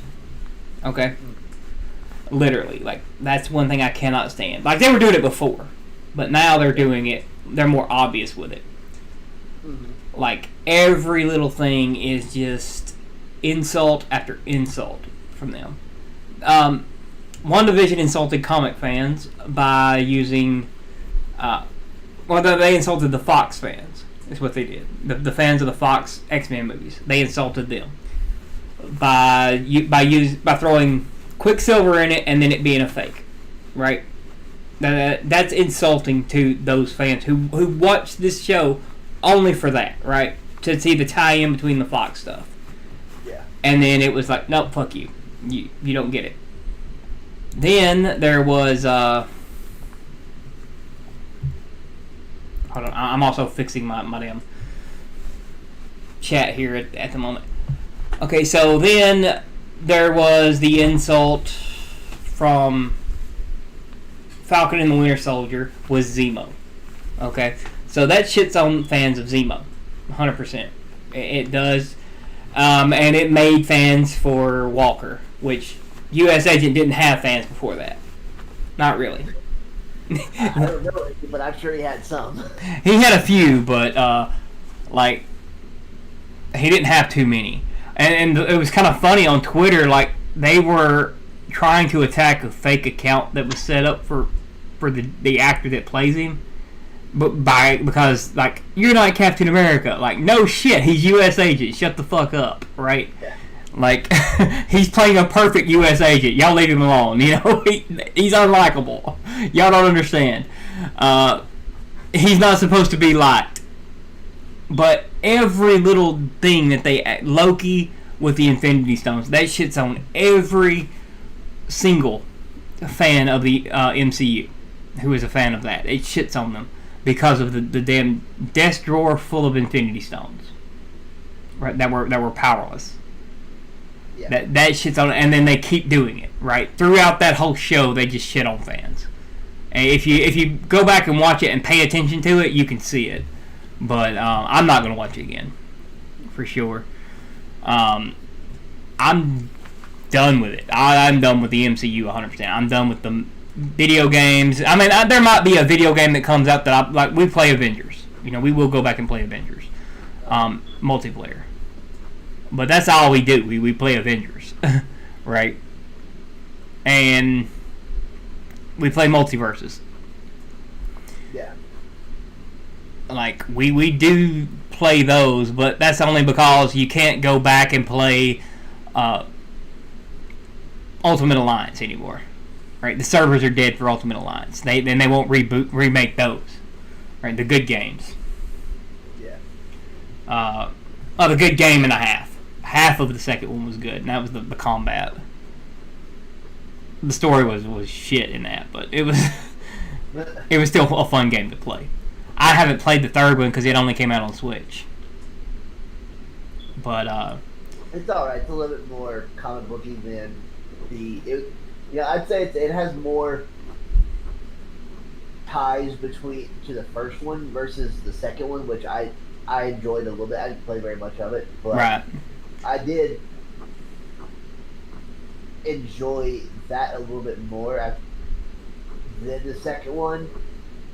I just had other games I wanted to play more than that, and I was still trying to make myself play Breath of the Wild, which didn't work out very well. Yeah, I got you. But like, we will still play some of the games if we find them interesting. But like movies, I'm done with them. I'm 100% done. I'm 100% done with the comics unless it's older than 2016. I might go back and read an old issue every now and then, right? If they make a movie or something, or a cartoon movie, I might watch it, just if it's based on one of the older stories. Other than that, I really don't care. You know, I might go, but if they do like DC's did, and they try to combine it with New 52, they fuck up the good stories. Like, I don't know how they do it, but they do it. And it's being based on a good story is actually still kind of frightening with things else. I mean, the Wonder Woman movie was at least inspired by a good story. Yes. They still managed to jack that up. Yes. But like you got, I mean, I'm glad that people quit hiring Joss Whedon. Yeah, work on your own stuff, man. That's what I keep saying. You got to build your own sandbox, and you got to gatekeep the fuck out of it. For sure. Like, if you don't gatekeep it, nobody else will. And like I said, I don't mean gatekeep it against all fans. Like, we've got... But gatekeep it against motherfuckers that will ruin it, for sure. If you're going to gatekeep, you might as well gatekeep it, man. Don't hire activists, you know that. You ever heard Eric talk, you know about that. But, like, we've done other things that don't give Marvel money, right? We got ways of doing stuff that don't give Marvel money, don't give DC money. And that's watching the old stuff, watching, if you got it on DVD, great. You know, you can still enjoy it. Mo bitches. You damn right. Hold on. I gotta drop it because you said it. I gotta drop the damn tag now. Hold on 1 second.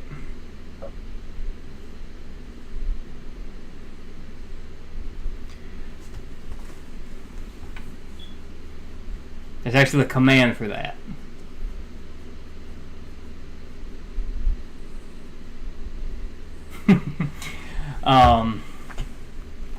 But yeah, like, that's one reason I love anime, because they gatekeep the shit out of theirs. They have, like, tactics built in to the stories themselves that gatekeep the shit out of it, other than, like, localizers. You know, that's the only thing you got to worry about is localizers. But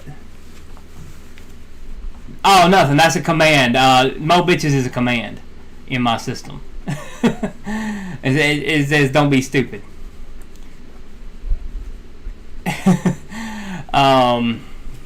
So it's just a little joke we got in this. It's the same thing as Eric's moist command. That's exactly what it is. Yeah. Now you're good, man. You're good, JS. Don't worry about it.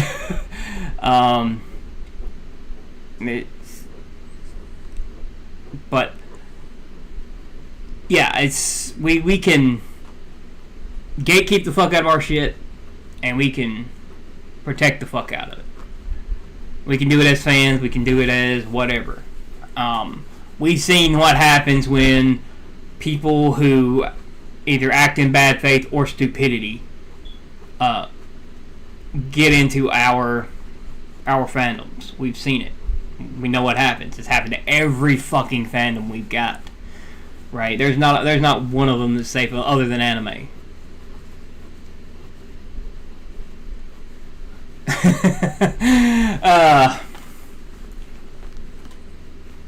But yeah.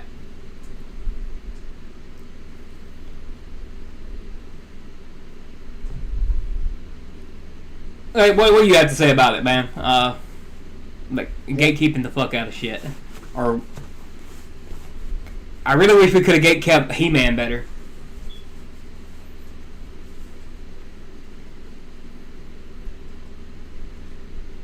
People get inspired by, you know, things that they want. You know, not every inspiration always ends in the most positive of things, but it's where people try to find something there or create something new. Unfortunately, sometimes those creations have motives behind them that matter more than the creation of a good story. Mm-hmm.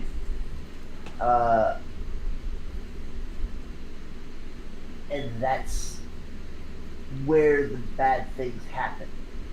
You know, certain movies can have, and any kind of media can have a message associated with it, and it can still come across as it good, but the message can still be horrible. Yeah. And then you can still have things that are bloated as well. You know, you have the kind of difference between, like, you know, the Golden Compass. Not everybody agrees with the message of that series, but, you know, one thing that we can all agree, though, most people agree on anyway, is that movie is over bloated and not a good, even a good take on the actual source material. Right. Yep. Then you have what's it? actual anti-Narnia for anybody that doesn't know. Is the Golden Compass is his Dark Materials. If you've seen that on HBO or whatever, they're the same thing. Just the movie was way off base from what it's supposed to be, and sorry, go ahead. Yeah, and the show is good for itself, but it's not really a good adaptation. And if it were its own thing and it weren't tied to the, his Dark Materials stuff, it would actually be a really good show. That's where its fault lies. Is that it's a story that should be its own thing instead of being tied to that. Yeah.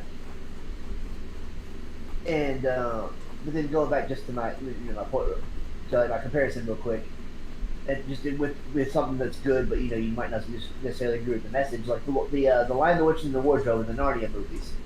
Those are, I don't know. Like I know the old classic ones were always enjoyable to watch, but even the new ones weren't bad. Especially like the Lion, the Witch, and the Wardrobe. Ended up just that one in particular, but that's always. I think there's not been a bad rendition of that story. Yeah. But the Chronicles of Narnia in of itself is heavily Western Judeo-Christian religiously influenced. Mm-hmm. People don't necessarily agree with that message, but they can still enjoy the movies for what they are. You look beyond that, so that's where you kind of get that golden compass and disagreements about the message still being a bad movie versus Lion, the Witch, and the Wardrobe. Positive, again, still disagreeing about the message, but generally a great movie. Yeah. As for the Red Sonja movie, I mean, who knows? I didn't know about it. Well, what he's talking about though is like they were going to race swap her, and now they got a redhead player. I mean, they've been. Yeah, I'm surprised. They've been just like anti-redhead in Hollywood right now. Ginger side, the ginger side is happening. It's. I mean, look at. Actually, that kind of makes me point out, what they did to Natasha for like. Yeah. Kept getting less red hair. But Hollywood, that's the real hate. Hollywood hates gingers. They do. They hate gingers. I saw a meme one time that says it's just a dyslexic dyslexic showrunner or movie creator. Uh-huh. Change the letters around in ginger. I don't know, Lord. They always replace the gingers with a black character. Mm. It's just a dyslexic Uh-huh. movie producer. It shows how racist they are. I didn't come up with this meme, damn it. I do have it saved to my phone though. I have not, Brett.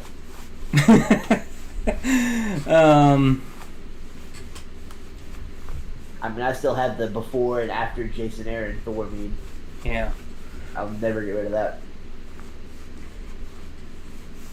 But Hold tight to that one. yeah, like used to be, it was about an artist telling a story. Now it is an activist spreading activism, and the story is secondary. Now, I mean, not even too long ago, it was an artist telling a story. Like within 5 or 6 years, it was still an artist trying to tell a story. Now it's just in some regards. I do think though that gives the artists too much credit. There's always been things that have tried to push a message. Yeah, okay. We're not talking about Oscar bait. All right, we're not talking about Oscar bait. We're talking about stupid little fun fantasy movies and all that stuff. Like stuff that did not have the message in it before. Because there's always been Oscar bait, and Oscar bait has always been like that. It has never not been like, and that's normally considered high art, but it's not anymore.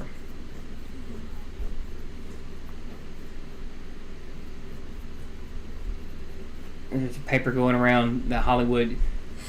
Yeah. Well, they know it's not working. And look at Warner Brothers.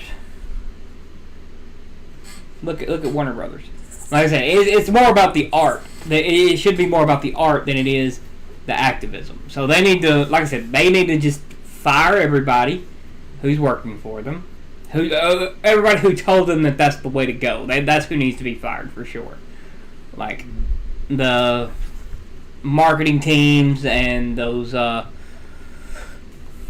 random ass diversity hires, they all need to go.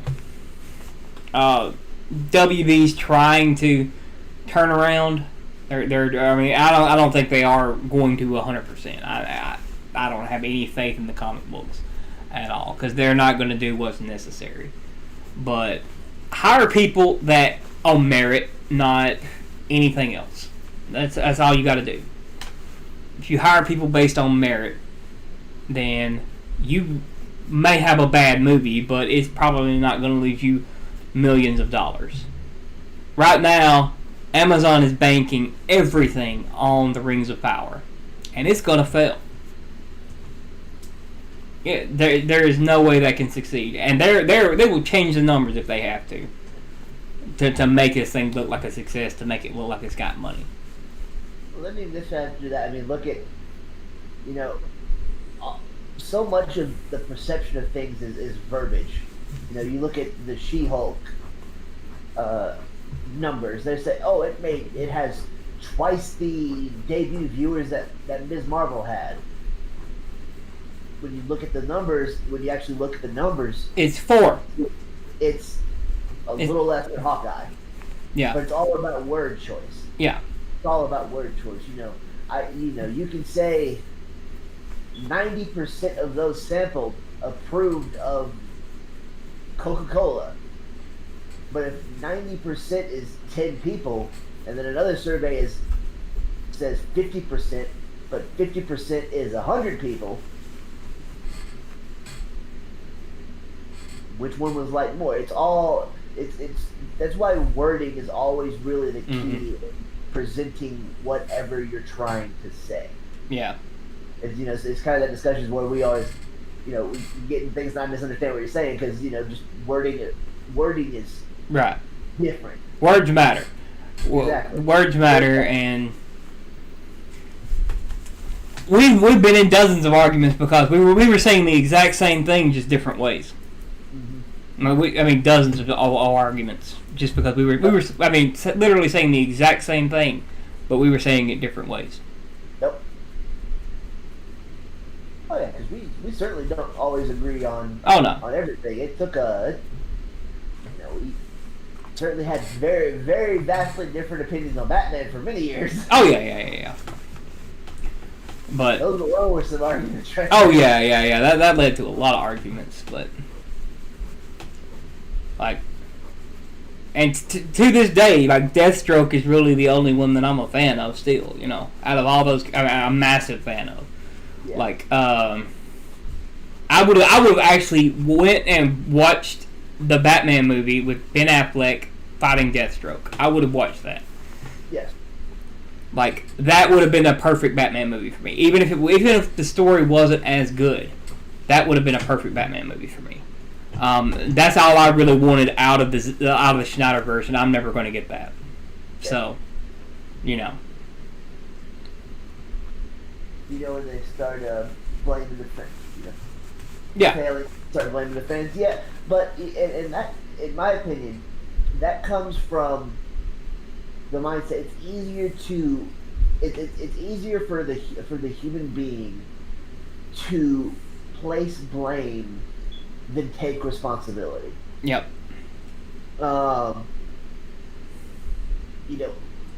There's that actor for Master Chief in the Halo thing had the best response to fan backlash up until that last little bit.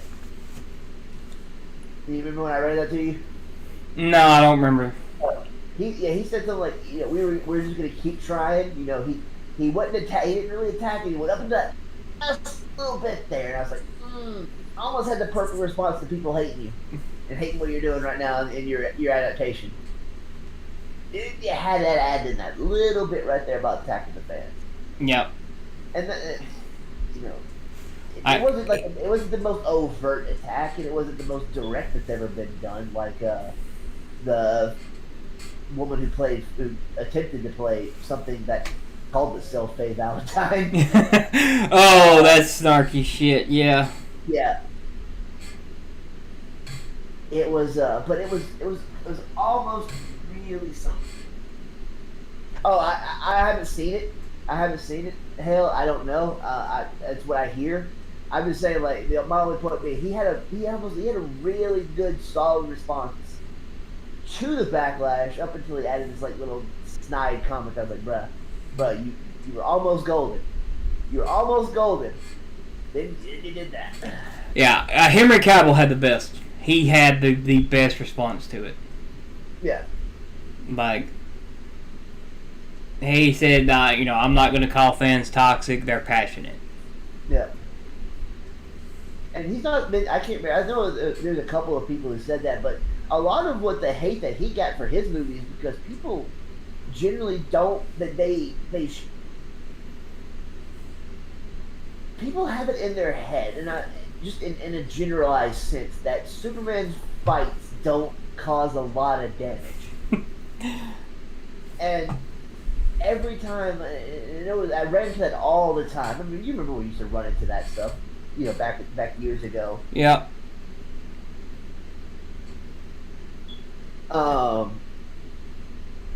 Where people are like, Superman would never do that. He would never have this much destruction. Have you never seen Superman fight his villains ever? It was the only thing I could think of. And I had the snarkiest way to say it too, so which is certainly my fault. But it was, it really. I had to legitimately ask that question because I'm like, what fights have you? The only thing I can think of now that they must have just seen Superman fight is like, the animated movies of the stories that were coming out. You remember like Public Enemies? Yeah. And everything where the damage was really controlled. Yeah. But that's not generally how his fights go. His fights usually go like the Supergirl movie where she's fighting Darkseid and they just tear through the whole fucking Kent farm and all that shit. That's how his fights usually go. Exactly, but they're in the damn city. Yeah. That's how it. Hell, I mean, even in the Justice League show, where the cartoon where he fought Captain Marvel, I mean, they destroyed that whole little. That Lexville, yeah, he destroyed Luther Town or whatever it was. Just completely destroyed it. Yes. Were there people in there? No, there weren't people in there. But that doesn't change the fact that that's how his fights go. But a lot of it becomes that destructive because you take Zod for instance. Like Zod is his Joker. I've always said Zod is Superman's Joker. Yes. He's the guy who does not care. He will go out of his way to absolutely cause the most amount of damage possible. For the chaotic mindset of it, like even Darkseid, for as evil as he is, there's a measure of control to whatever he does. There's always a measure of control, and where Zod just goes. And when you're fighting, and people don't understand, when these characters that are this strong hit each other, they're hitting with the force of C4 going off, at a bare minimum. At their lowest level of powers, you're still generally hitting with the force of a pound of C4 going off. That's going to cause damage. That concussive force is going to cause damage. So what did you think was going to happen? Yeah, there shouldn't have been a city left after that Doomsday fight. Because the thing about the comic books that was different is the Doomsday fight started in LA or in California, and it made its way to Metropolis. The Justice League, everybody jumped in on this fight before Superman did. I just recently read. I don't think it started that far. I think it was Middle America. Middle America. It still started across country. I mean, either way. I mean, it's exactly. It was at least most of the East Coast. It bounced around. You're 100% right. Yeah, it bounced around so much that it doesn't really matter where it started. Exactly. It's just like you got the Justice League jumping in, you got other heroes trying to jump in to slow this thing down, and none of them can. Yeah. Superman finally gets there.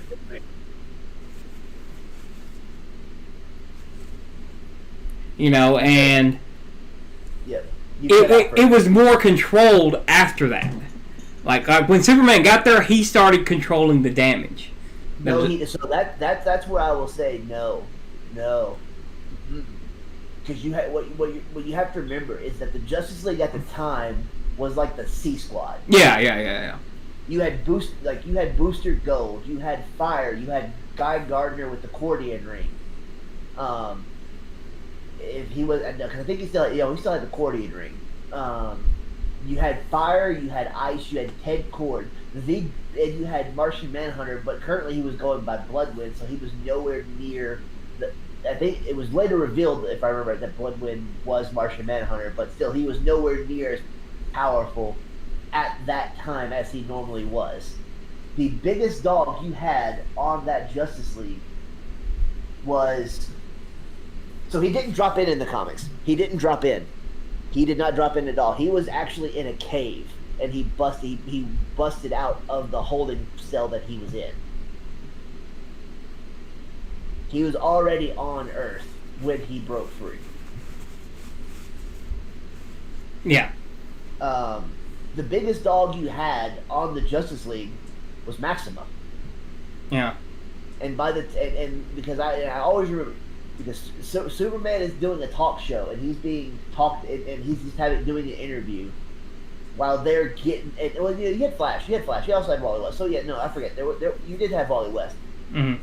There as well, but he was still during the time. I don't think he'd overcome his fear of going too fast then. Because that was the difference between him and Barry for a longest time. Was Barry never wanted to slow down, and Wally was afraid to go too fast. Right, because of what happened to Barry. Exactly. And then they fight, and Doomsday's taking out everybody. The only one still standing is Maxima. Superman finally gets there, and this is a measure of how his powers even work then. How Superman's powers work is he tanks and no-sells the very first blow that Doomsday hits him with. Tanks it and bats him away. And then he gets hit again. And this time, it hurts. Doomsday was made by a Kryptonian scientist. He was made on ancient Krypton. And he was trying to create the ultimate life form. Yeah. And he gave Doomsday the ability to always resurrect and regenerate. Well, it wasn't necessarily evolve. He evolves. Evolve, but he always kept dying and coming back and kept reviving it with that adaptation ability. Yeah. And so it just let it grow from a baby and just kept letting it die and revive and then die and revive and then die and revive. And the thing about it was his powers were anything that killed him before wouldn't affect him again. Yeah.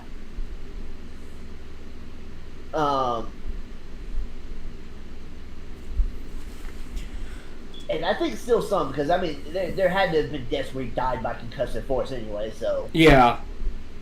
To say that never affected him, because Superman still beats him to death. But well, he had never been hit by anything as powerful as Superman either.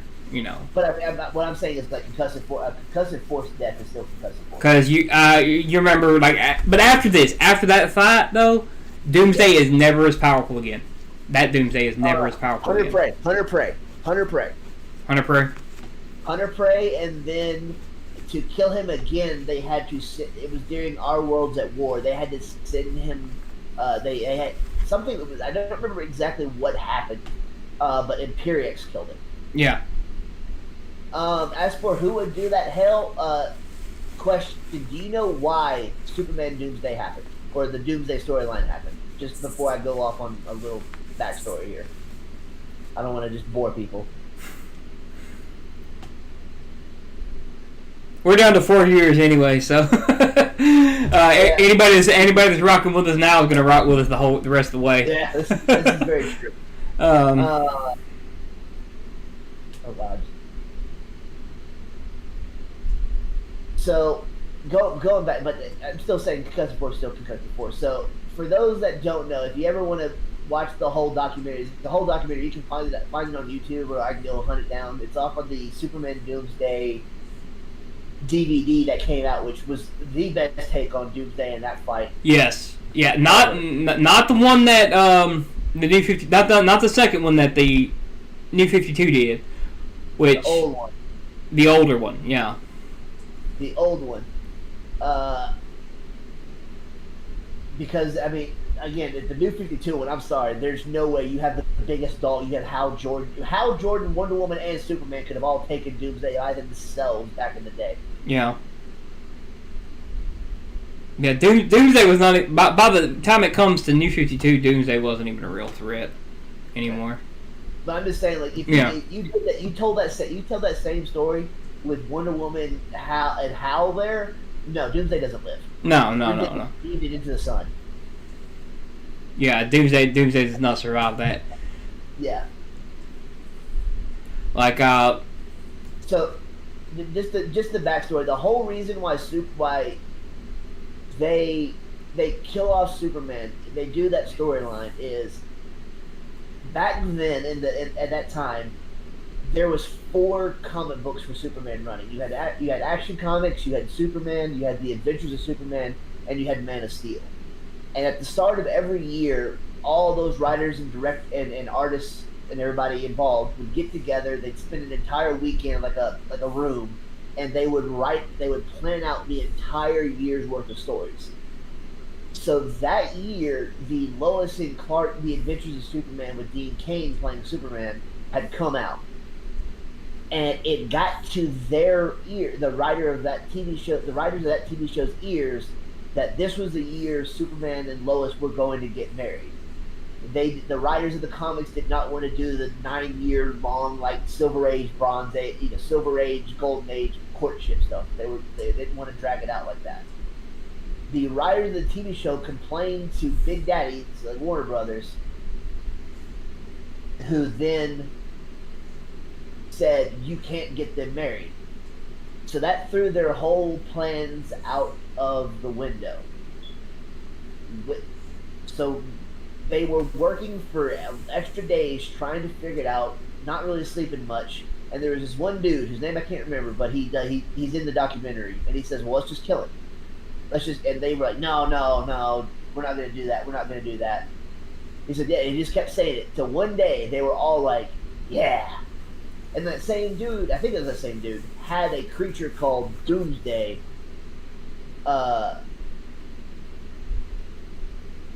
in his like back pocket, just the character he kind of came up with in the back of this thing, in his head, just kind of sitting around, wasn't really planning to do anything with him. And so he brought him up to the foray, and that's where they decided to kill off Superman. And that was the reason. It was all because the writers of the TV show wanted Lois and Clark to get married, but they weren't going to do it till the 3rd season. And Superman had died in the comics before, even then, and they bring it up too. These are deaths I didn't even know about, that they'd killed him off before, but this is such a new thing. And so what they do, if you go back and read, like, if you pay attention to like, the individual issues, if you read like the collection, it can be easier to miss. But as the fight goes on between each issue that happens,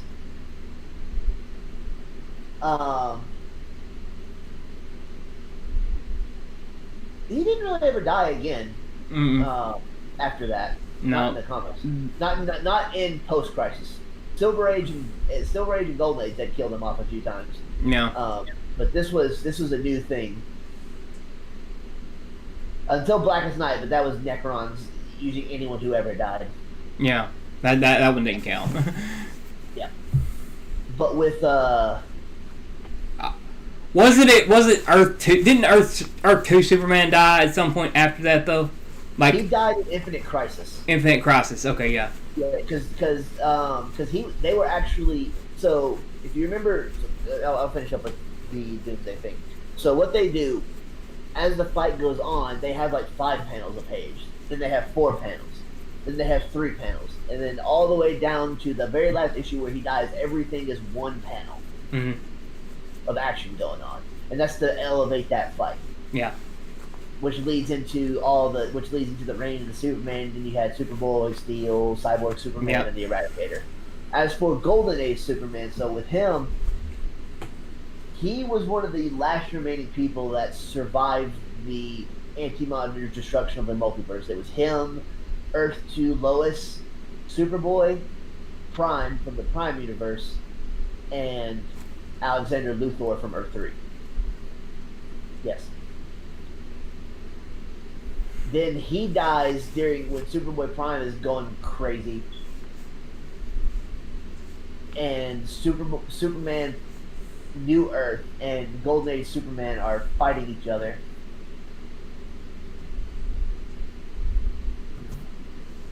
Well, Mar-Vell's death was different. That and the death of Gwen Stacy together were the death of the Silver Age comics. That was the beginning of the Bronze Age. Mm. When that happened, the comics shifted right there, and that was when the 616 universe was created. Actually, was from those two deaths.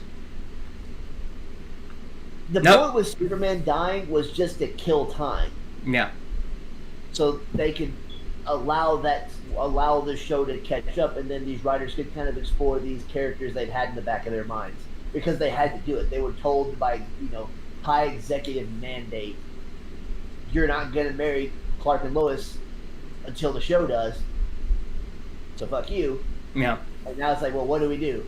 And screwed up all of our plans for an entire year. But you got to think, managing, because how the comics would work too, and it was always really kind of a pain in the butt to follow, is you'd have a story start in Action Comics that would continue over to Man of Steel, that would then continue to 2 issues later in Adventures of Superman, and then finish in Superman. And then pick up somewhere in Batman. It was because it was always kind of, so they had all these things planned out to a T, like every issue, when it was being released, what issue this was. So I mean, I think a year's worth of all your planning and scrapped, and you're having to come up with something in a handful of days that you've already spent 3 or 4 days planning. Anyway, you're a little bit pain in the ass. Yeah, and this was when this was in the 90s too. So the comics were god awful. I mean, they were good. They were good reads. Don't get me wrong. They were good reads, but they had god awful organization. They had god awful timing with their shit. And they were releasing you get the clone stuff for Spider-Man, and you get Batman and Superman. Batman gets his back broken the same exact year that Superman dies. Okay, so Batman gets replaced for an entire year at the same time as Superman is dead. You got these 2 events going on at the same time, and they're not really huge. They weren't really huge events in the comics as far as crossovers and stuff go, but they were big enough to where they, are famous stories at least. Yep. And then you got the Clone Saga going on in Marvel at the time, which was god awful. Oh god, yeah. It got ridiculous. But you're exactly right too. Just to kind of pivot off of just what you're saying about the organization of comics. You remember, they were when they were bringing back the X-Men, that first issue for the '90s X-Men, that led into Magneto, EMPing the planet. Yes. They thought that was going to be so rare and so wanted. They printed so many off that it will never be worth anything ever again. Yeah, that was a problem in the '90s too. So almost every comic in the '90s that was printed, unless it was a first appearance of a character and it happened to survive getting a 9.8 during grading, is the only way would it be worth something, because they printed so many copies of these things. They printed variants after variant after variant covers, and they're still doing it to this day. They're still making that mistake, right? They lower the price by printing the variant covers. So the only covers that are worth anything are the 1 out of 100 issues. They're the only ones that are worth anything now. If you don't get those, or the Virgin covers, I went over this in my why people picked which Rippaverse cover they picked.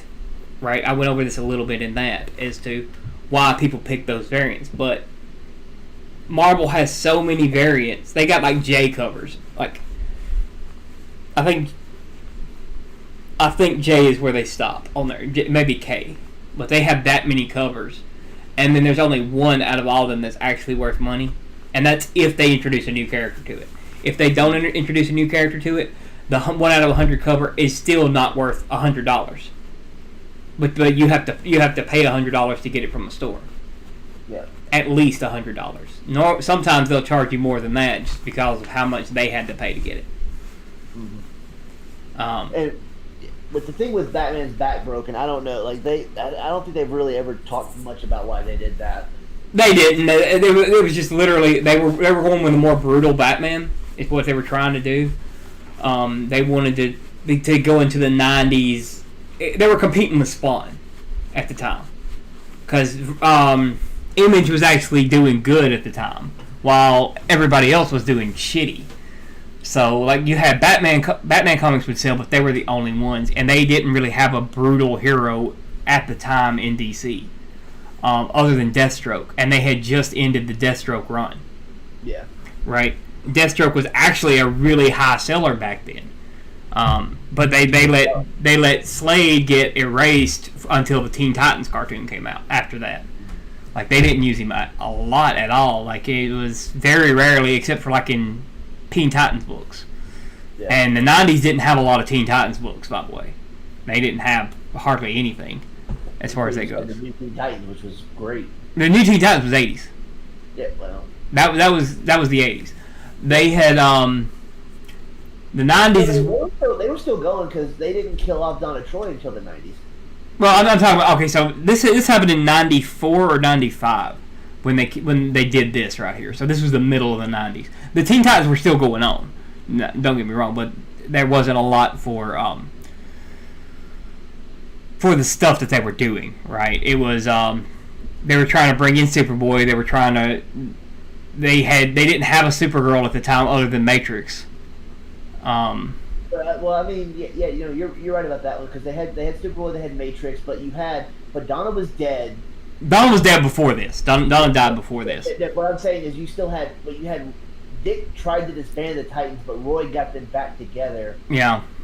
Then, because also, I think by the 90s and everything, you had Hal had already gone parallax because of Coach City and the Guardians being their douches, but you still had Kyle Rayner. Yeah. There.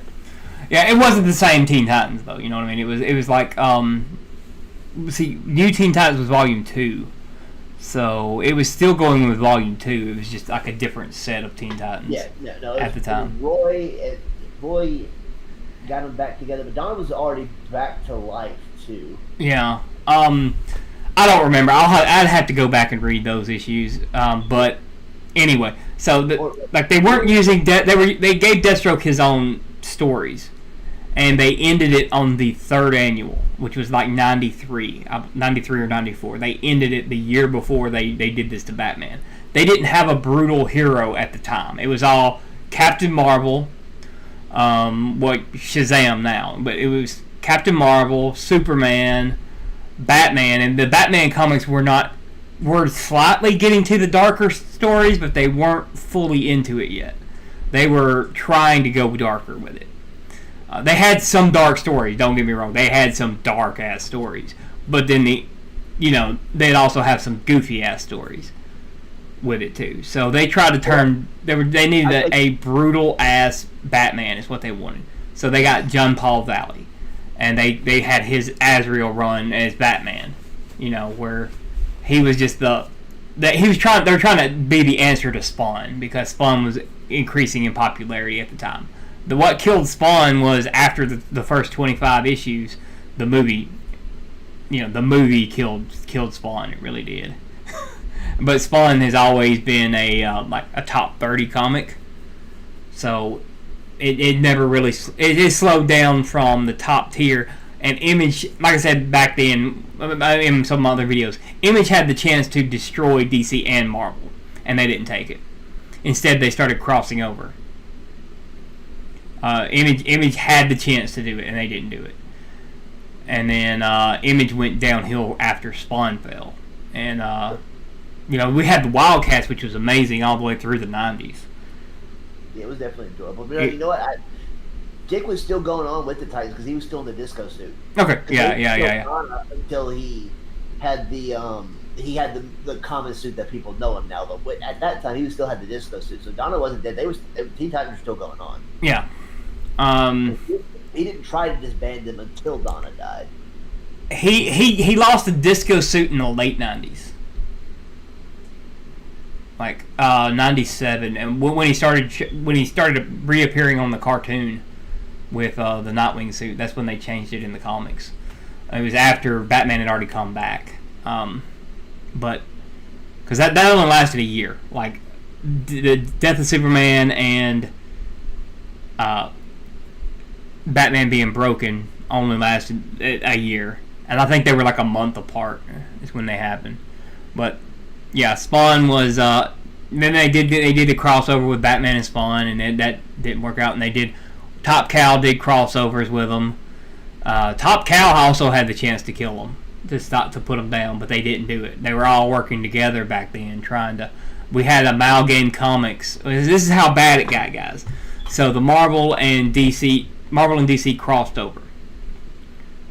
Dark Claw. What? Dark Claw. Dark Claw. Okay, Dark Claw. You got Wolverine and Batman merged into one character. You got Jubilee and Robin merged into one character, and which is funny because they were dating in the crossover. Spider-Man and Superboy. Yes, Spider-Boy. Superman and Captain America. Right. Yeah. Thanoside. Yes. Oh God. Thanoside and Thorin. Let's see. The worst one was Dare the Terminator. That was pretty horrible. And Cat's Eye. They were that was god awful. Like you talk about a gender swap. It was Deathstroke, Daredevil, and Elektra, and they created Dare the Terminator. And then you had Catwoman and Elektra, which created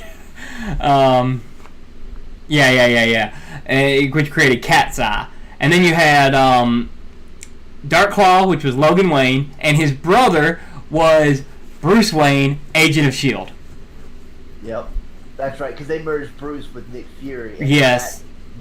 And they merged Batman with Wolverine. And they were brothers. The most 90s name you can think of is Logan Wayne. Logan Wayne. Dark Claw. Hyena. Hey, bub. Oh, so goofy. I had every issue #1 for that.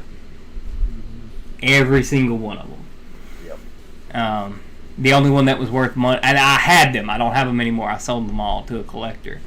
But the only one that was actually worth money was the Dark Claw issue. The only character that they actually put some thought into. Yeah, Dark Claw. The others were just like what. The other ones like basically had the thought of a what if. Yeah, they did not. The rest of them did not make sense at all. Oh well, Doctor Strange Fate and White Witch. They were pretty good. But just in general, like most of them were just like what if storylines of like what if we combined Captain America and Superman? Like what could we do? Not like they didn't really put thought into what that. They didn't even see, and the ones that you can tell the ones that they put thought into because they actually changed their names. Like, Clark was Clark Kent. Okay, he was a human. He had Captain America's backstory. That was his deal. Yep. Spider-Boy was a clone of him. Okay? Spider powers. With spider powers. I'll give Spider-Boy credit, though. That was, it was the most 90s thing ever, but his look in the 90s was cool. Yeah. It was ridiculous, but Dark Claw looked cool. Dark Claw looked cool. He had a cool look. He had a '90s look to him, but he was cool. He looked cool as shit. Who did Doctor Doomsday? I was right. It was Doctor Doomsday.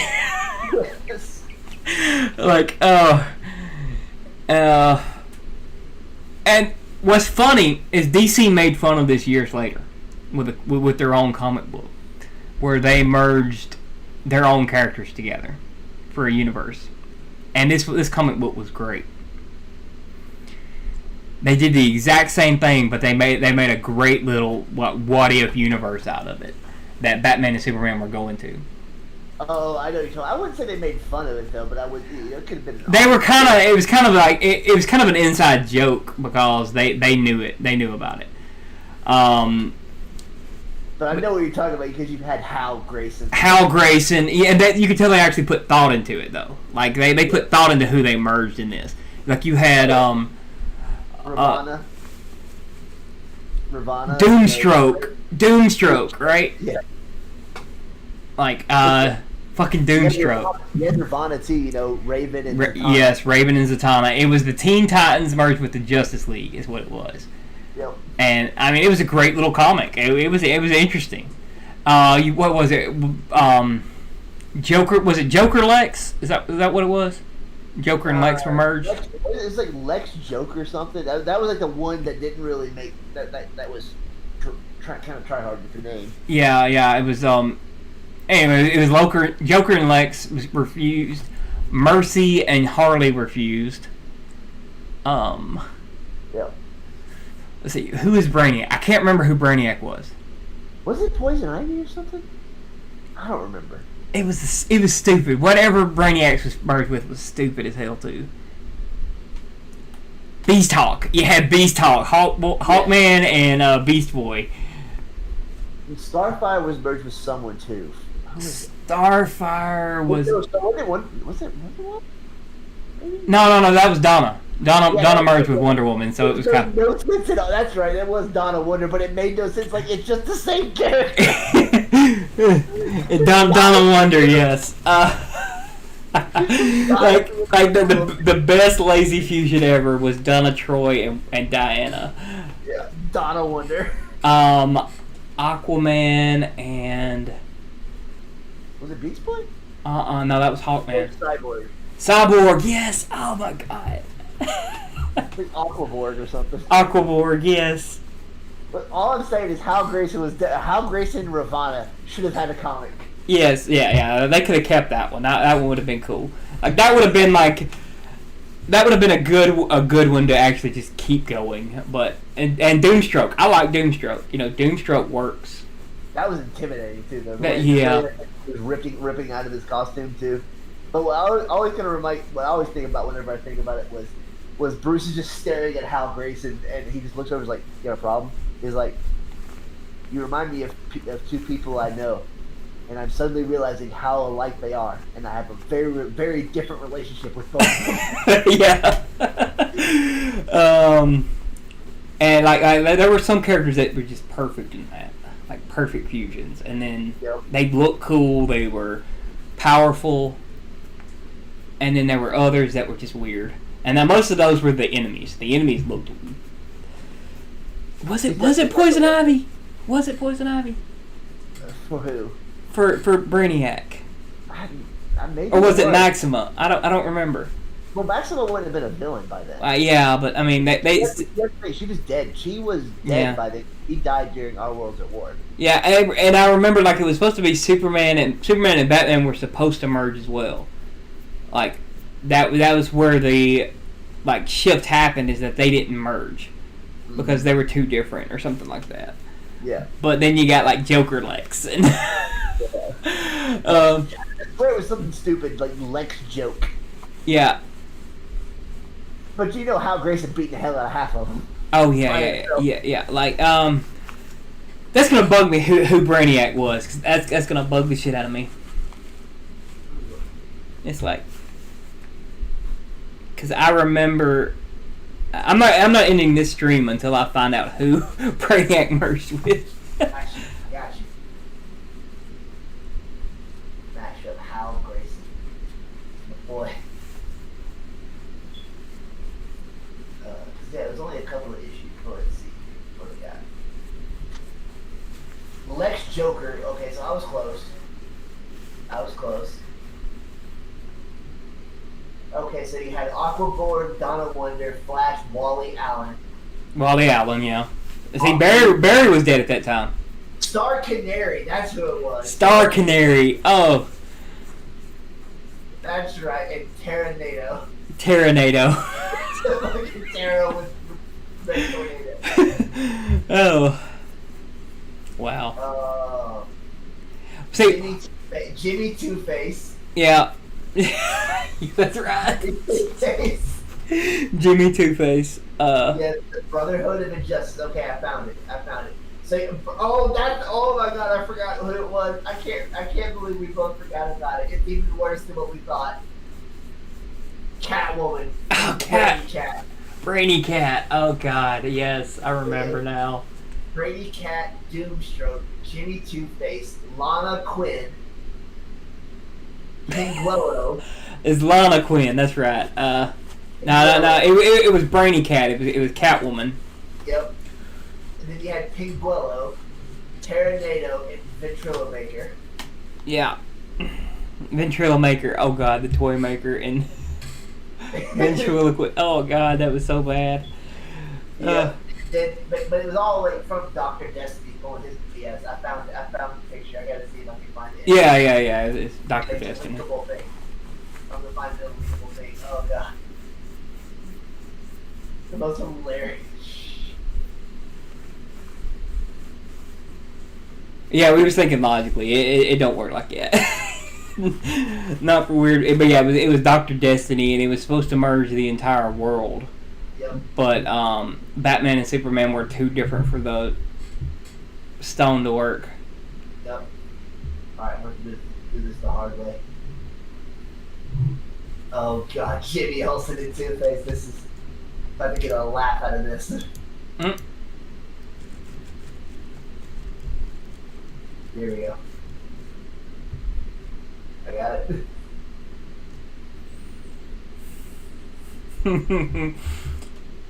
Jimmy Two-Face. Yep. There we go. There's the link.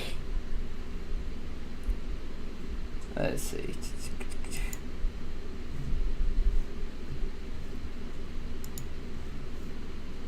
Goddamn Brainy Cat.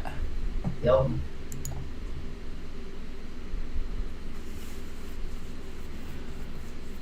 Oh, where'd you send the link? Oh, just to the chat. Oh, okay. Yeah. And then here, I'll get the Justice Titans. The damn Justice Titans. Which that is a cool name. Yeah, that name does work, but half the fusions don't work. Lana Quinn. Yep. Lana Quinn. Well, at the time, Lana was what, Insect Woman, maybe? I don't remember. I really don't. Now that's Silver Age. That's Silver Age. Yeah. So. I think she was pretty much. And then here's the Justice Titans. It's not sending them in the chat. Hang on. Yeah, it might take a second. It's not gonna send them because I may have like external links blocked if they're not a part of a command. I don't know. Here, I'll send them to you. Okay, yeah, send them to me. Alright. So there's the Justice Titans. I don't have a Discord window. Yes, I heard about that. Netflix canceled Resident Evil. We keep winning, guys. I hope they keep messing up. But they need to stop messing with shit that we like. Yep. For real. Alright, I'll send them to Discord for me. Okay. Yeah, just... Did you send them to the, The R thing, yes. Okay. Yeah.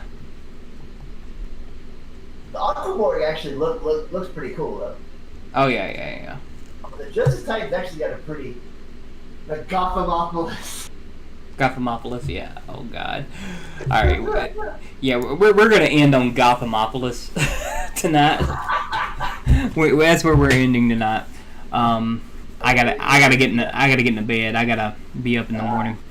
But I'll be around afternoon sometime. Don't know what time. I don't know what time I'll go live tomorrow, guys. I'm just whenever it feels right, I guess. Yeah, Gothamopolis. That's the word we're ending on for tonight, though.